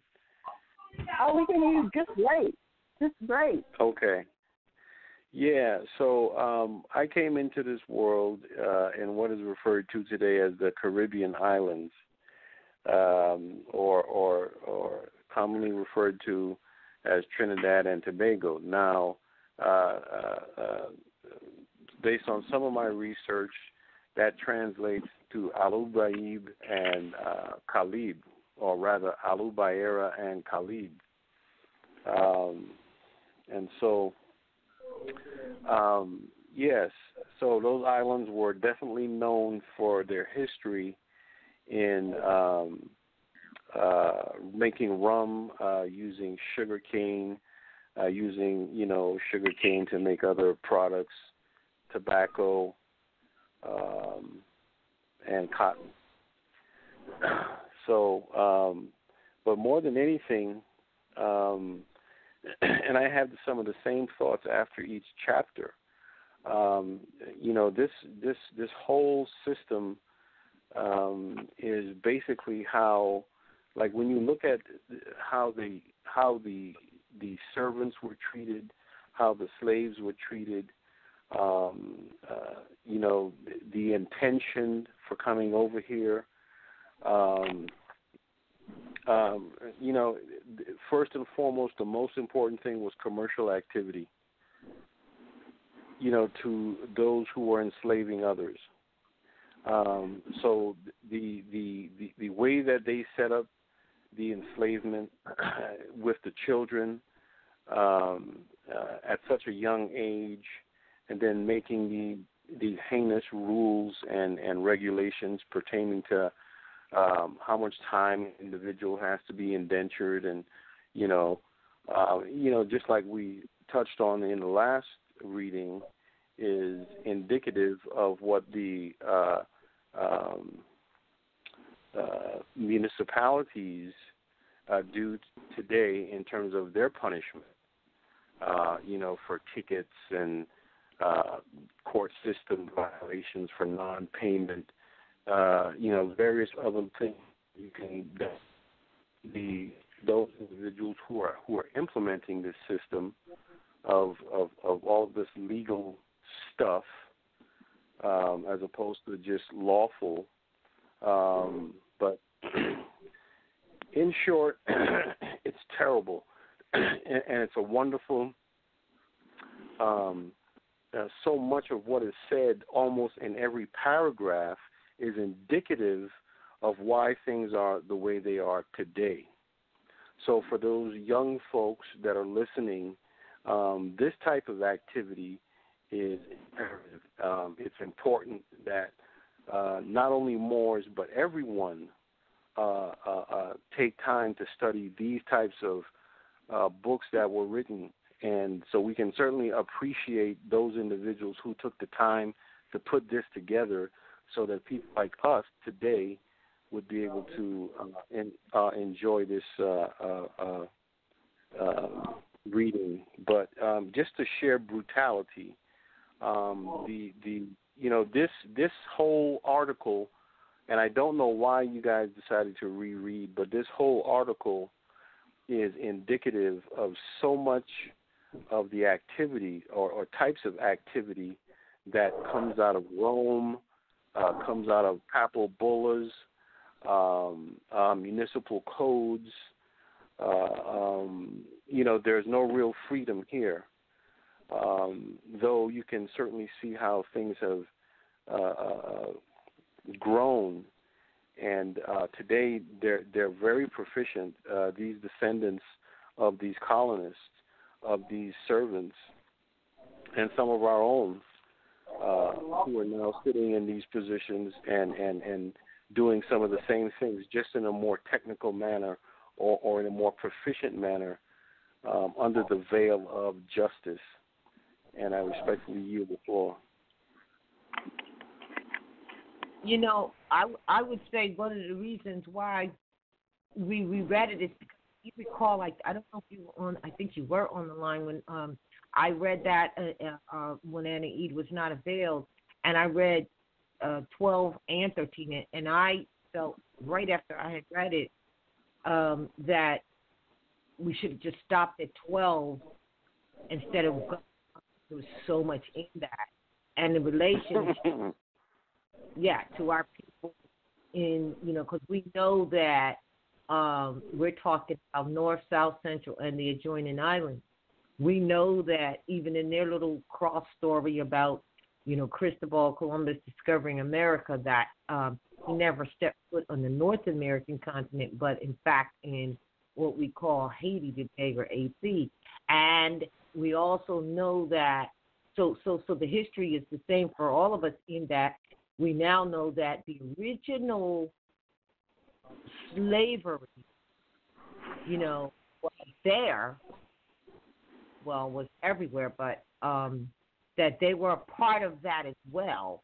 They were more than a part of that. And we know the origins of the Irish And this particular section talks more heavily, I think, about the Irish and as they were slaves and the history of them being slaves, etc., like that. Also, we can appreciate the bringing back, like people will say, oh, well, they took people from the North American continent that were slaves, not realizing they're not even talking about us, the Moor. They're talking about these modern Europeans. And they would say then they took to, Central America, and then they brought them back. And so that whole traversing is true, but it's not us that happens with so much. And also to give the relationship to the people in South America, Central America, as it connects with North America, and we're talking about the native people. Because from reading from that we just read, those were all these were all the modern Europeans who were working on those fields. Now, as the generations go up, and maybe you can comment on this too, a lot of people work in the tobacco fields and sugar. Oh my gosh, and the sugar factories and refineries as well. You're breaking up. You're breaking up a little bit, or at least I'm picking it up. I don't know about everyone else. You sound great. You sound good. Let me see. I'm hearing like every other word.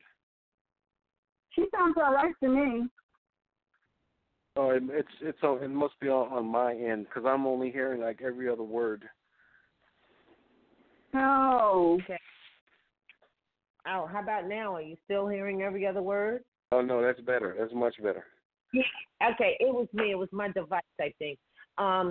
So I'm saying that even now, our relationship to our brethren in South America, Central America, basically, when we hear about slavery, it wasn't about us that was being brought back and forth. And I find it interesting the heavy amount of Irish. The Irish were, this is their history, because most of those tobacco fields and sugarcane fields, they were bringing the what you call Irish people there. And I find that interesting. So when they tell those stories that, oh, yeah, the slaves were brought from the North American continent to Central America and then back again, they're not talking about us, And to this day, I still want to know how the people have this, I guess I don't know what to say, it's a hearsay or it's a general idea that people down in Jamaica or what they call Jamaica today and down from that area think that they're better than the folks here.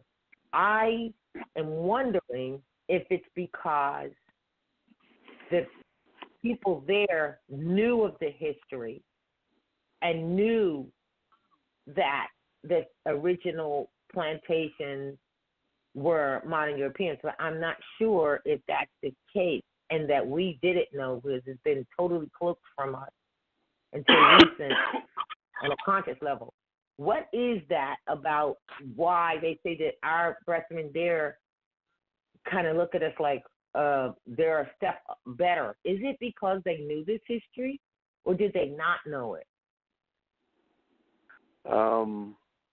Is that for me? Yeah, it is for you. It is for you because I don't. Well, first of all, that's a wonderful question, and it can take you a lot of different places. But because I've thought about that, but what some of the information that I've received from my parents was not one of like they from the stories they some of these historical issues as to why there was so much mixed blood in the islands. It was never from this perspective or knowing in white cargo. It was always from the perspective from my mother's side, it was always from the perspective that Europeans, you know, and they had access to all this, and people or indigenous people were more or less, you know, savagery. Oh, but that's the reverse story, that that the indigenous or aboriginal and indigenous people were the savages. But that obviously was just a turnaround story lie, because clearly the savages, right? Yeah. And that's as to what goes on in the school. Set up those outposts, which were, you know, essentially military posts along the coastal regions from the West Coast, you know, and the East Coast, and then right nearby those forts. There was the school. So right away, as soon as they got through murdering the Aboriginal, had knowledge of the old ways or who had knowledge of government and science, and they would take those children, and at some point, you know, the children, children were the hybrid mixtures of the so-called Native American, which is another story. You broke up. Can you say that again?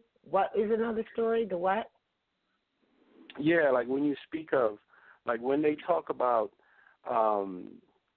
the people and why there was in the type of people in the Caribbean. You know, like there's no, you know, like at one point, a lot of those individuals were a direct result of Europeans, Asians, so-called Asians, or what we refer to as Chinese today. Mm-hmm.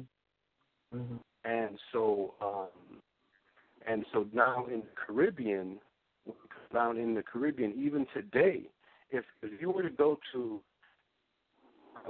but like Trinidad or Barbados, but if you go to Trinidad today, what you would see is what's referred to as a heterogeneous society, meaning you have many different types of people there, right? And so, and this has been talked about ad nauseum to the extent of, or rather by individuals in the so-called conscious community, but they don't have perspective, or maybe they don't have, maybe some of them don't have this perspective about the activities that's outlined in White Cargo. You know, because I once heard this story of, and I don't want to get into conjecture, but I don't want to mention any names, but a lot of the so-called black scholars that you hear speak about, they speak about a time frame in the forming of this country, or what we refer to as the United States today, where a large percentage of Europeans were sent to the Caribbean so that they could thin the blood. That actually took place was, in fact, or the indentured servant. They're making tobacco, farming sugar, cotton, etc. So, but there are many people today who have many different types of looks, copper-colored skin, softer hair, gray eyes, brown eyes, hazel eyes, etc. And and so when you look at this reading, and I hope that I'm shedding some light on the question, this reading, how or at least outlines one of the ways English, Irish, and Scots, and some so-called Africans made their way to the Caribbean. And finally, to speak more on my family, like my father mentioned Moors. So my father knew about Moors and Moorish culture when I was like 10, 11 years of age. However, at no time did he ever get into 7 liberal arts and sciences or, breaking anything down or anything of that nature. But he revered Moors, and he studied how they took care of themselves, how they maintained themselves, and how they. So in the Caribbean, the so-called, there is and was, I don't know, obviously I don't have access to take a poll, but obviously there was, like, here's a perfect example. Quite often people would stories black people. There was a time when you breaking up so badly. I can't. You were doing good. Sorry. You said quite a perfect example. A perfect example is what? Say that again. Yeah. Like there was a time when you couldn't call, somebody black. Mhm. And I think part of the pride was in knowing that there was something else, other than this term, that didn't have any Aboriginal or didn't have any ancient tie to the family, because in many different ways, like when you start, this answer can go down many different tiers, because when you start looking at religion, when you hear about a Yoruba and Obia and these types of, we had to do our thing undercover. Well, yeah. So there were many different ways in which we would take some of the old ways and try to disguise it to survive. And so that's commonly known in the islands. And one last thing that I'll say before I yield the floor is that one of the biggest reasons why some individuals from the islands may look down at the main leaders. Oh, wait a minute. Now, you said you just broke up, and that was what I wanted to know. You said one of the reasons that they may look down, the people from the islands may look down at the people of the North American continent, is because of what? Yeah. Go ahead. Okay. I'm sorry for the technical issues. It's okay. But one of the ways that happens is that many of the people from the islands still remember many of the reasons why there was a large unity within our families, some of the cultural things. And so when they run into this different version of themselves on the mainland who has no affiliation whatsoever with the bloodline or with matriarchy, because some of that still exists on the islands. Like there are communities, like I in my first 4.5 years of life, I grew up in a little community where there were houses in a circle, and the oldest family, the oldest family member, who at that time was a woman, great-great-grandmother, she lived in the center. You see, and so there's a high reverence for mother, and so that is one of the reasons that they aren't very friendly. It's because they see people who look just like them. They see people who look just like them, but they don't follow the culture anymore, or even any part of the culture. They just do whatever the colonizer says, and that is it. You see. All right, that is fun. Yeah. So that's just one example.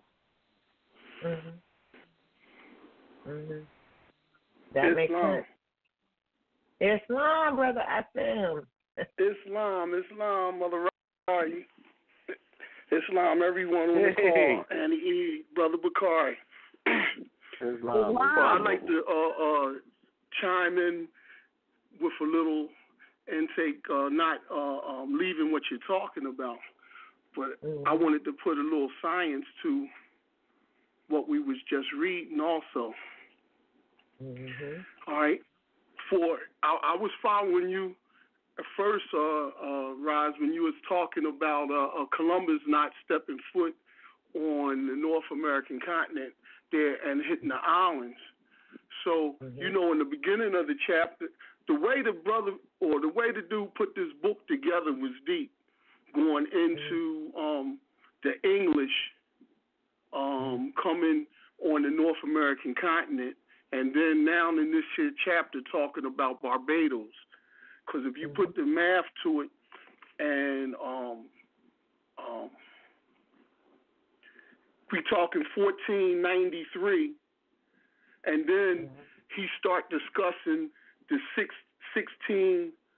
He's talking 1493, but then he jumps to 1620. So we got a whole 100 years, a whole century of the French, the Dutch, the Portuguese, bringing plants, planting them there in the island,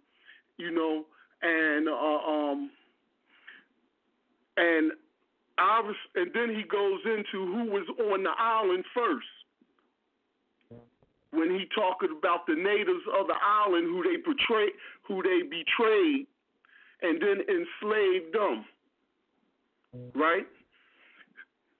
So we know from the books that Columbus called these people Indian because of what they look like, the ones that was betrayed.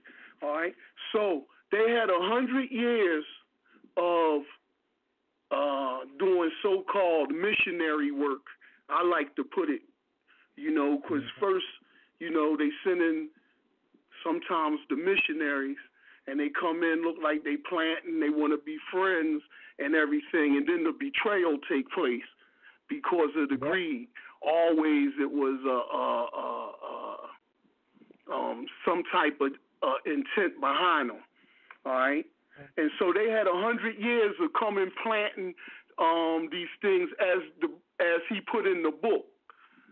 In this chapter, the French came and they brought, the Portuguese came and they brought sugar cane and they planted and they did this here. And then this dude, Captain John Powell, made friends with the natives there, and then he betrayed the tribesmen. Then he betrayed them after they taught them how to plant and cultivate the land and everything. Then they going to enslave them. All right. So we seeing how methodical they were, and coming in doing this, because remember when we talked about the first chapters of how methodically they picked apart Ireland, Welsh, Scottish, how they picked apart our ancestors, divided them, and then took over and systematically repopulated the land and things like that. Now we see here they go to a new land, learn from the people how to cultivate the land, then betray them, and then start bringing in theirs, even if they were slaves, these Irish and these Scots, and start repopulating the land with their own. All right? Yep. And so we might look at it was cruelty, it was slavery, and this and that, because they got cheap labor, but then again, they still was repopulating the land with ones now that look like themselves, even though they call themselves Irish and Scottish and things like that. All right, and so that was interesting to me, putting the science, to that time period, and actually what they did. Now they brought the sugar cane and everything, and then they said that jolted the economy. It reminded me of the cocaine because sugar is a drug. So it reminded me how they build a whole industry with cocaine. Here they just doing the same thing again. All right? Yep. They went down there, planted the cocaine or the sugar, and then they start sending it back to England and sending it to America, to the mainland, and putting the people on drugs, and now this whole industry came up. All right, that's just me putting the science to it from my perspective, how I'm seeing this thing. And it's interesting too, because the people that did it, he uses the word a syndicate. They was the Earl Chislehurst and the Captain Powell. They got this money from the syndicate, a group of people to do this here. And when I'm looking at this time period and this being done in the islands and what's being done on the mainland, I'm seeing how England raised money to even do what they did on the mainland through the colonies. Yep. That's how I'm looking at it. Because they saying the sugar, what he's saying in this chapter is the sugar plantation took off and they succeeded making money more than anything else. And King James and them, they gave them the okay. And we also see the two groups of people that they talking about in here when they talking about the royalists and what's the other group? The royalists and the parliamentary and the parliamentarians. You talking about because we know the Burgess? royalists was King Charles the first, and then these was the ones that so-called had some loyalty to him. Now, when we see Pennsylvania and we see these other charters, all right, that was put in place on the mainland, and then King Charles lost his head, and then the second, and then you had them, and the royalists, they lost the battle to the parliamentaries. What was going on, I want everybody to understand what was going on in on the continent of Europe, the western continent of Europe, because England was just a city like Philadelphia. So when they say in England, you have to picture it like a little city, like a city like Philadelphia, where they was controlling everything out of, all right, like a capital city, all right.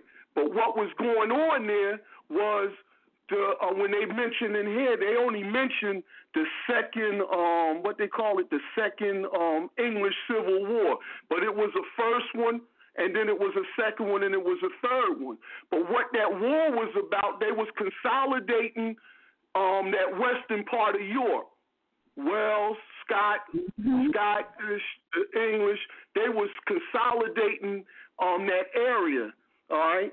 And I'm looking at this here where they was getting their money from, all right, from that island of Barbados, why it was so important. Now, and I see that, as he bring this to light, at least in my eyes when I'm looking at it, raising money to do other things, and so that's what was going on all the way up into 1707 when they finally consolidated that area and called it the Kingdom of Britain, the great, they called it the United Kingdom after 1707, after they consolidated. And then when you look at that, them consolidating that, they took some parts of Northern Africa where we are talking about they had some kind of they was flexing some kind of control around the Rock of Gibraltar and everywhere, and we know that was the inlet in and out of the Mediterranean and stuff like that. So whoever can flex their muscles there and can control there, they would control the trade out of that area there. And so all that was going on at the same time. So, I mean, it was nice how he put this together, because we always say you have to follow the chronological order of things when we studying and reading history, and put it all together so we can see it from what they using this word now, the global perspective. We can see what was going on, in the Americas, on the mainland, in the islands, and in the western part of Europe there, and the northern part of Africa there, So, pretty much that was my perspective on this. And another perspective to the question that Bakari and Raz was talking about, I have two brother-in-laws. They're from Jamaica. And we often talked about that. And from their perspective, they had even though it might appear to be false, they had this pride of a nationality calling themselves Jamaica. And we still here on this continent was calling ourselves everything other than, we were black, we were Negro, we were African Americans, and this and that. And for hundreds of years, they was calling themselves Jamaican. So they had a certain sense of pride of maybe a de facto nationality, but nevertheless, they had that certain pride, of having a nationality, and it was different than from the ones that were on the mainland continent, so us here on the mainland. So that was a conversation that we had with my brother-in-laws and stuff like that. Islam. Islam. And what's interesting about those types of conversations, my family comes from that corporation known as Jamaica. But what's really interesting is that you got all of these people from these various islands. They're joining themselves to these corporations. Like where you come from, Barbados. Oh, Barbados is a corporation. So, you know what I mean? And the crazy thing is, they get into serious fights. If you call, like somebody from Trinidad, if you call them Jamaican, if you call somebody from Jamaica, what they call Jamaica, Barbados, and I remember saying, you know what? All of those are corporations. If anything, you all ought to be calling yourselves Atlanteans, because all of those islands, was broken off of that continent that was known as Atlantis. So why are you joining yourself to these corporations that came about well after the fact? Or why aren't you even claiming your heritage as it relates to, like, for example, the Arawak or the Tiamo? This is what you should be claiming, not, some joining yourself voluntarily to a corporation. Really, that's just like they're doing the same thing. They do this all around the world. Because even on the North American land, they say, "Oh, are you a citizen of the USA?" Well, how can I be a citizen of the USA? That's a corporation. And where do you live? in this case, I live in New York City. Well, New York City is a corporation. How can you live in that? Where your family from? Barbados. Barbados is a corporation. How can your family be from that? You see the mental conditioning? It's absolutely devoid of lineal descent bloodline. And here's a good example. Here's a great example, right? Now, this is denationalization and human trafficking at its finest. You have people, like right now, look at this. The people that they allege, all right, are illegal aliens, the Mexicans. Mexico is a corporation. But if your mother was supposedly joined to that corporation known as Mexico, and then she somehow makes her way to, say, California or even Texas, right? Her child is going to be considered a citizen of the United States of America. So she's going to be classified as a Mexican, and the child is going to be classified as a U.S. citizen. Now, this is her child, and this language does not identify that these two are even related by blood. You see what I'm saying? Yes, that's the conundrum that they're in right now. Right? So-called supposed to be fighting. Right now, check it out. If that child that she has then goes to, for example, South Africa, and has and that child is a girl, and she has a daughter, that child is going to be considered South African. So then you have the mother that is Mexican, her child that is a U.S. citizen, and the grandchild that is South African. None of that lets you know that they are related by blood. Right. Mm-hmm. Or even related. Yeah, good point. That is denationalization at its finest and human trafficking. Yeah.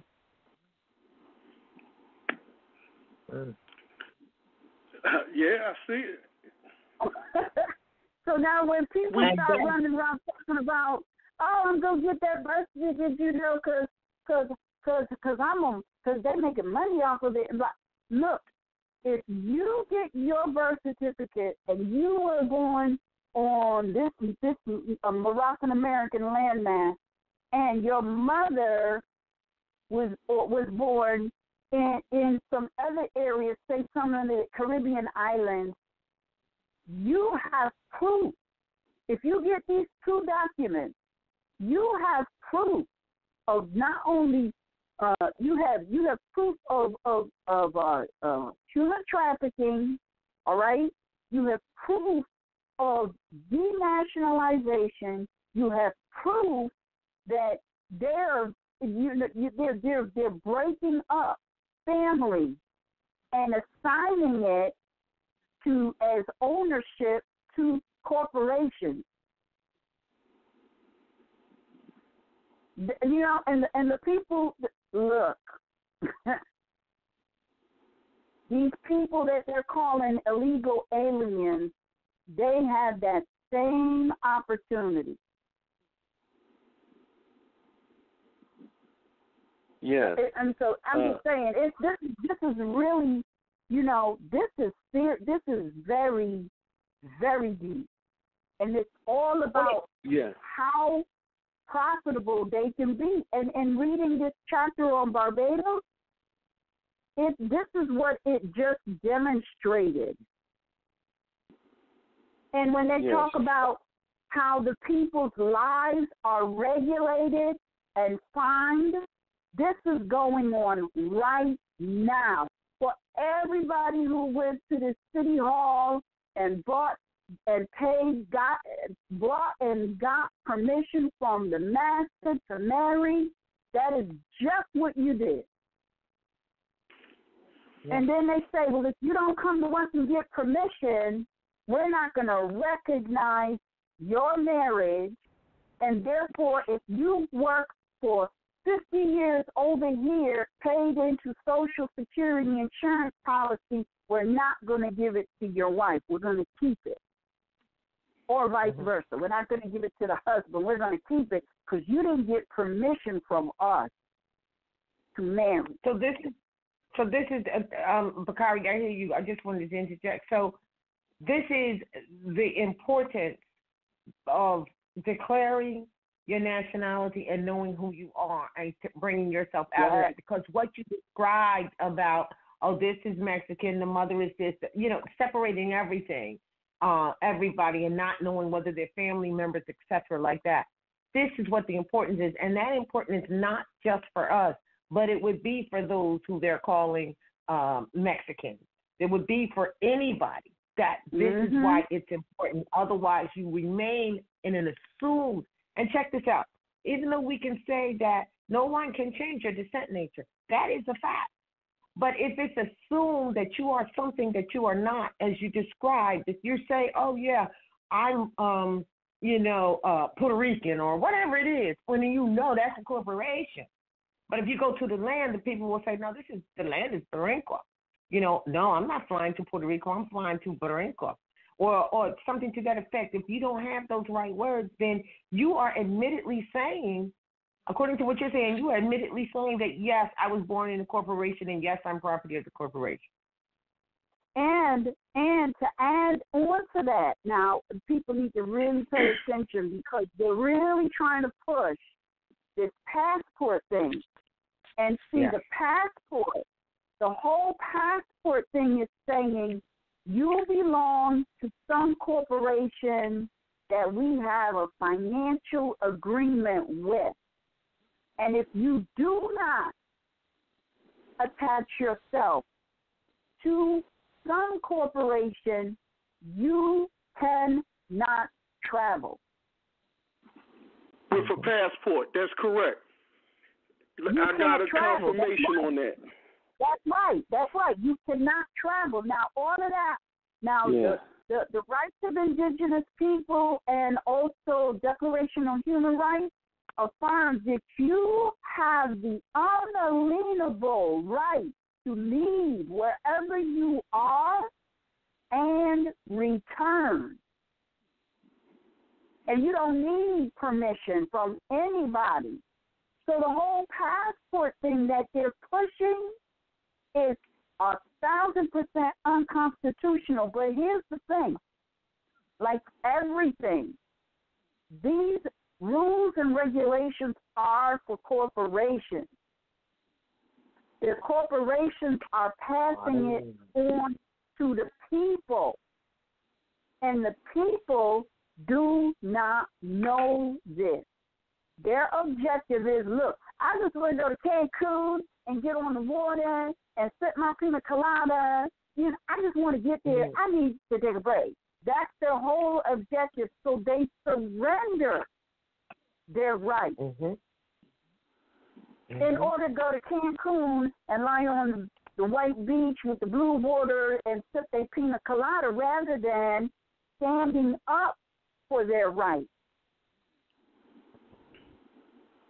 And it might be a little hairy, but if you know the supreme law of the land, which, by the way, is actually the supreme law of the world, then you know that you gotta put if you allow people to walk all over you, they will walk all over you all day long. This is why you must take a stand. You must take a stand. You must stand up for your rights. Isn't that what Bob Marley says? Stand up, get up, stand up for your rights. And if you don't, they will walk all over you all day long. Mm-hmm. So Barbados, being Barbados is still continuing to this day. Mm-hmm. I cut Bakari. I interjected. I heard it. I don't know if he's still there. Are you there, Bakari? Yes. Yeah. No, it was fine. I was enjoying, as always, that. But what I wanted to say, wow, this is awesome show, because one of the things that I, thought about was the fact that, and again for the listeners, particularly the young, who are and those who don't know anything about history, or rather who haven't looked into history outside of what they were taught in schools. And what I'm about to say, I'm going to keep it short. I'm going to keep it real short here. In short, what one of the other wonderful eye-opening things, if you will, that readings like this can bring to you when you start studying, is you can see that all of the 7 major countries who were involved or who had a role of Moors, for one reason or the other, whether directly or indirectly, Portugal, Spain, France, England, Holland, Belgium, Germany, all of these countries, or empires, if you will, all of them had a role to play, so-called Caribbean islands, and tobacco, tea,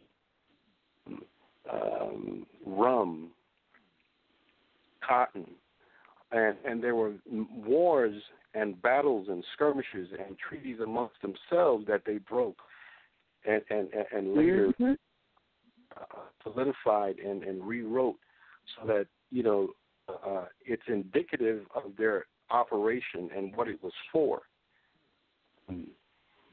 the commercial activity. And so where I'm going with this is that when you look at the names and how the islands were renamed, know that they renamed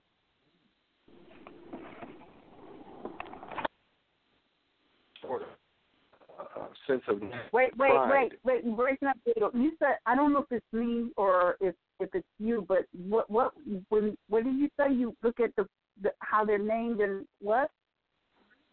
Yeah, like the names of the islands, right? And comprehend that when you start doing one of the things that you'll find is, it was England that was involved in this activity. Portugal, Spain, France, all of these cats were involved in this stuff. See? Yeah. And so what you start to, you'll start to quickly get a picture in your mind of why our people are so messed up mentally today. And not just our people, but just people in general, because just the game put on the Puerto Ricans, the so-called Puerto Ricans, all those people down there, many of those people down there who hate their own physical characteristics, not knowing that they actually have Moorish blood, or what have you. So, but to stay on point, when you look at one of the things that Brother Asim mentioned about Great Britain, is that, when you look at these names, Great Britain is politically is a part of the United Kingdom. It says the United Kingdom of Great Britain, which compromises Ireland and Wales.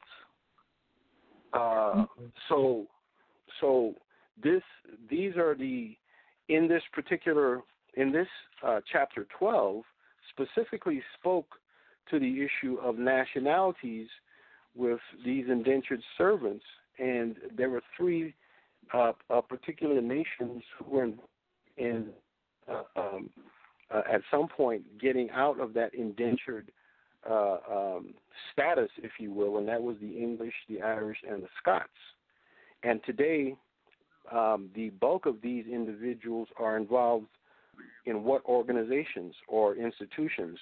So-called police force, firefighters, and many other so-called governmental positions, within municipalities. And what are many of these individuals doing today? As was already mentioned, they're claiming they're trying to claim indigenous status. And I have been going through powwow, so on, for a long time. I'm often, as far back as 2000, where the Europeans have read here. You're breaking up again. Okay. You're on sentimental phone. Yeah. Well, let me get ready to yield the floor. But what I was just getting ready to say is that I've been to numerous powwows where the Europeans, where the individuals are clearly European. I mean, I got blue and green eyes here, and they dance.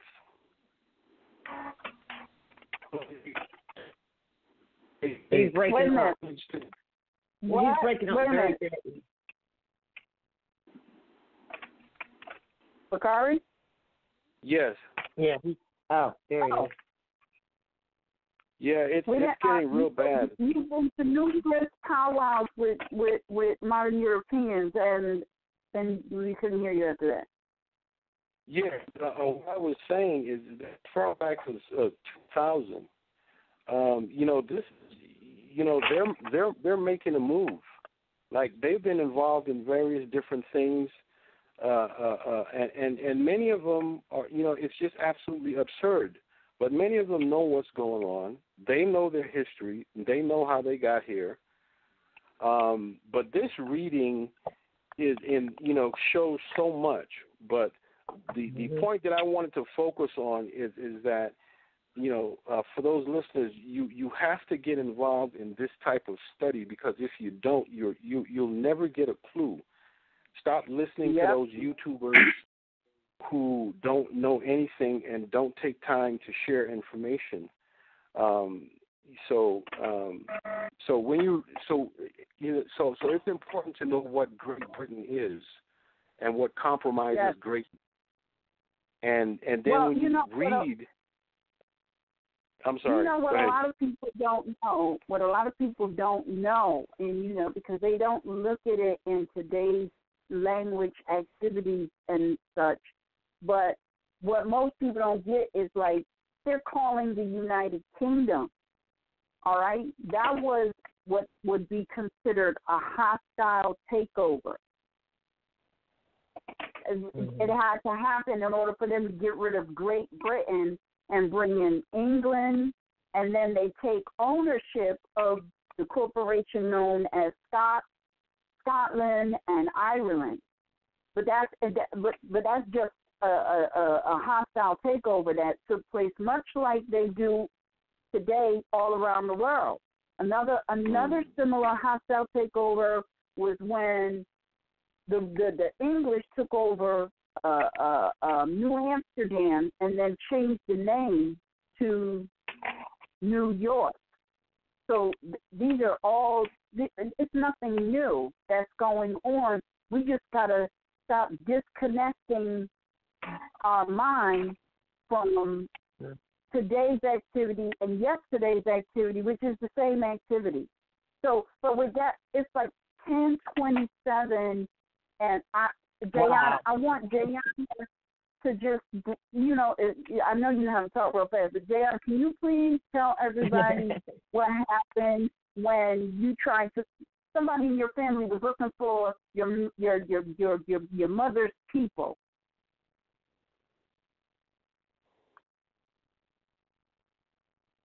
Jayana? Jayana, are you there? Oh. Yeah, I'm here. I'm here. Oh, girl, we got like 1 minute. I know. Oh, that's okay. I didn't want to say anything. That's all right. It was a great read. I did want to say something about Asim earlier. He had made a comment, but that's all right. That's all right. It was a great class, a great read. Thanks. I'm glad I listened in tonight. Love you, maybe Jayana. we'll talk about it on the podcast. Yeah. We'll make mention of it on the next broadcast because I swear it was just so amazing to talk about or to show because you know it was just a lot. It was a lot in that chapter, like a whole lot. It was a lot of revealing stuff out, in that chapter. Yes, it is. So, but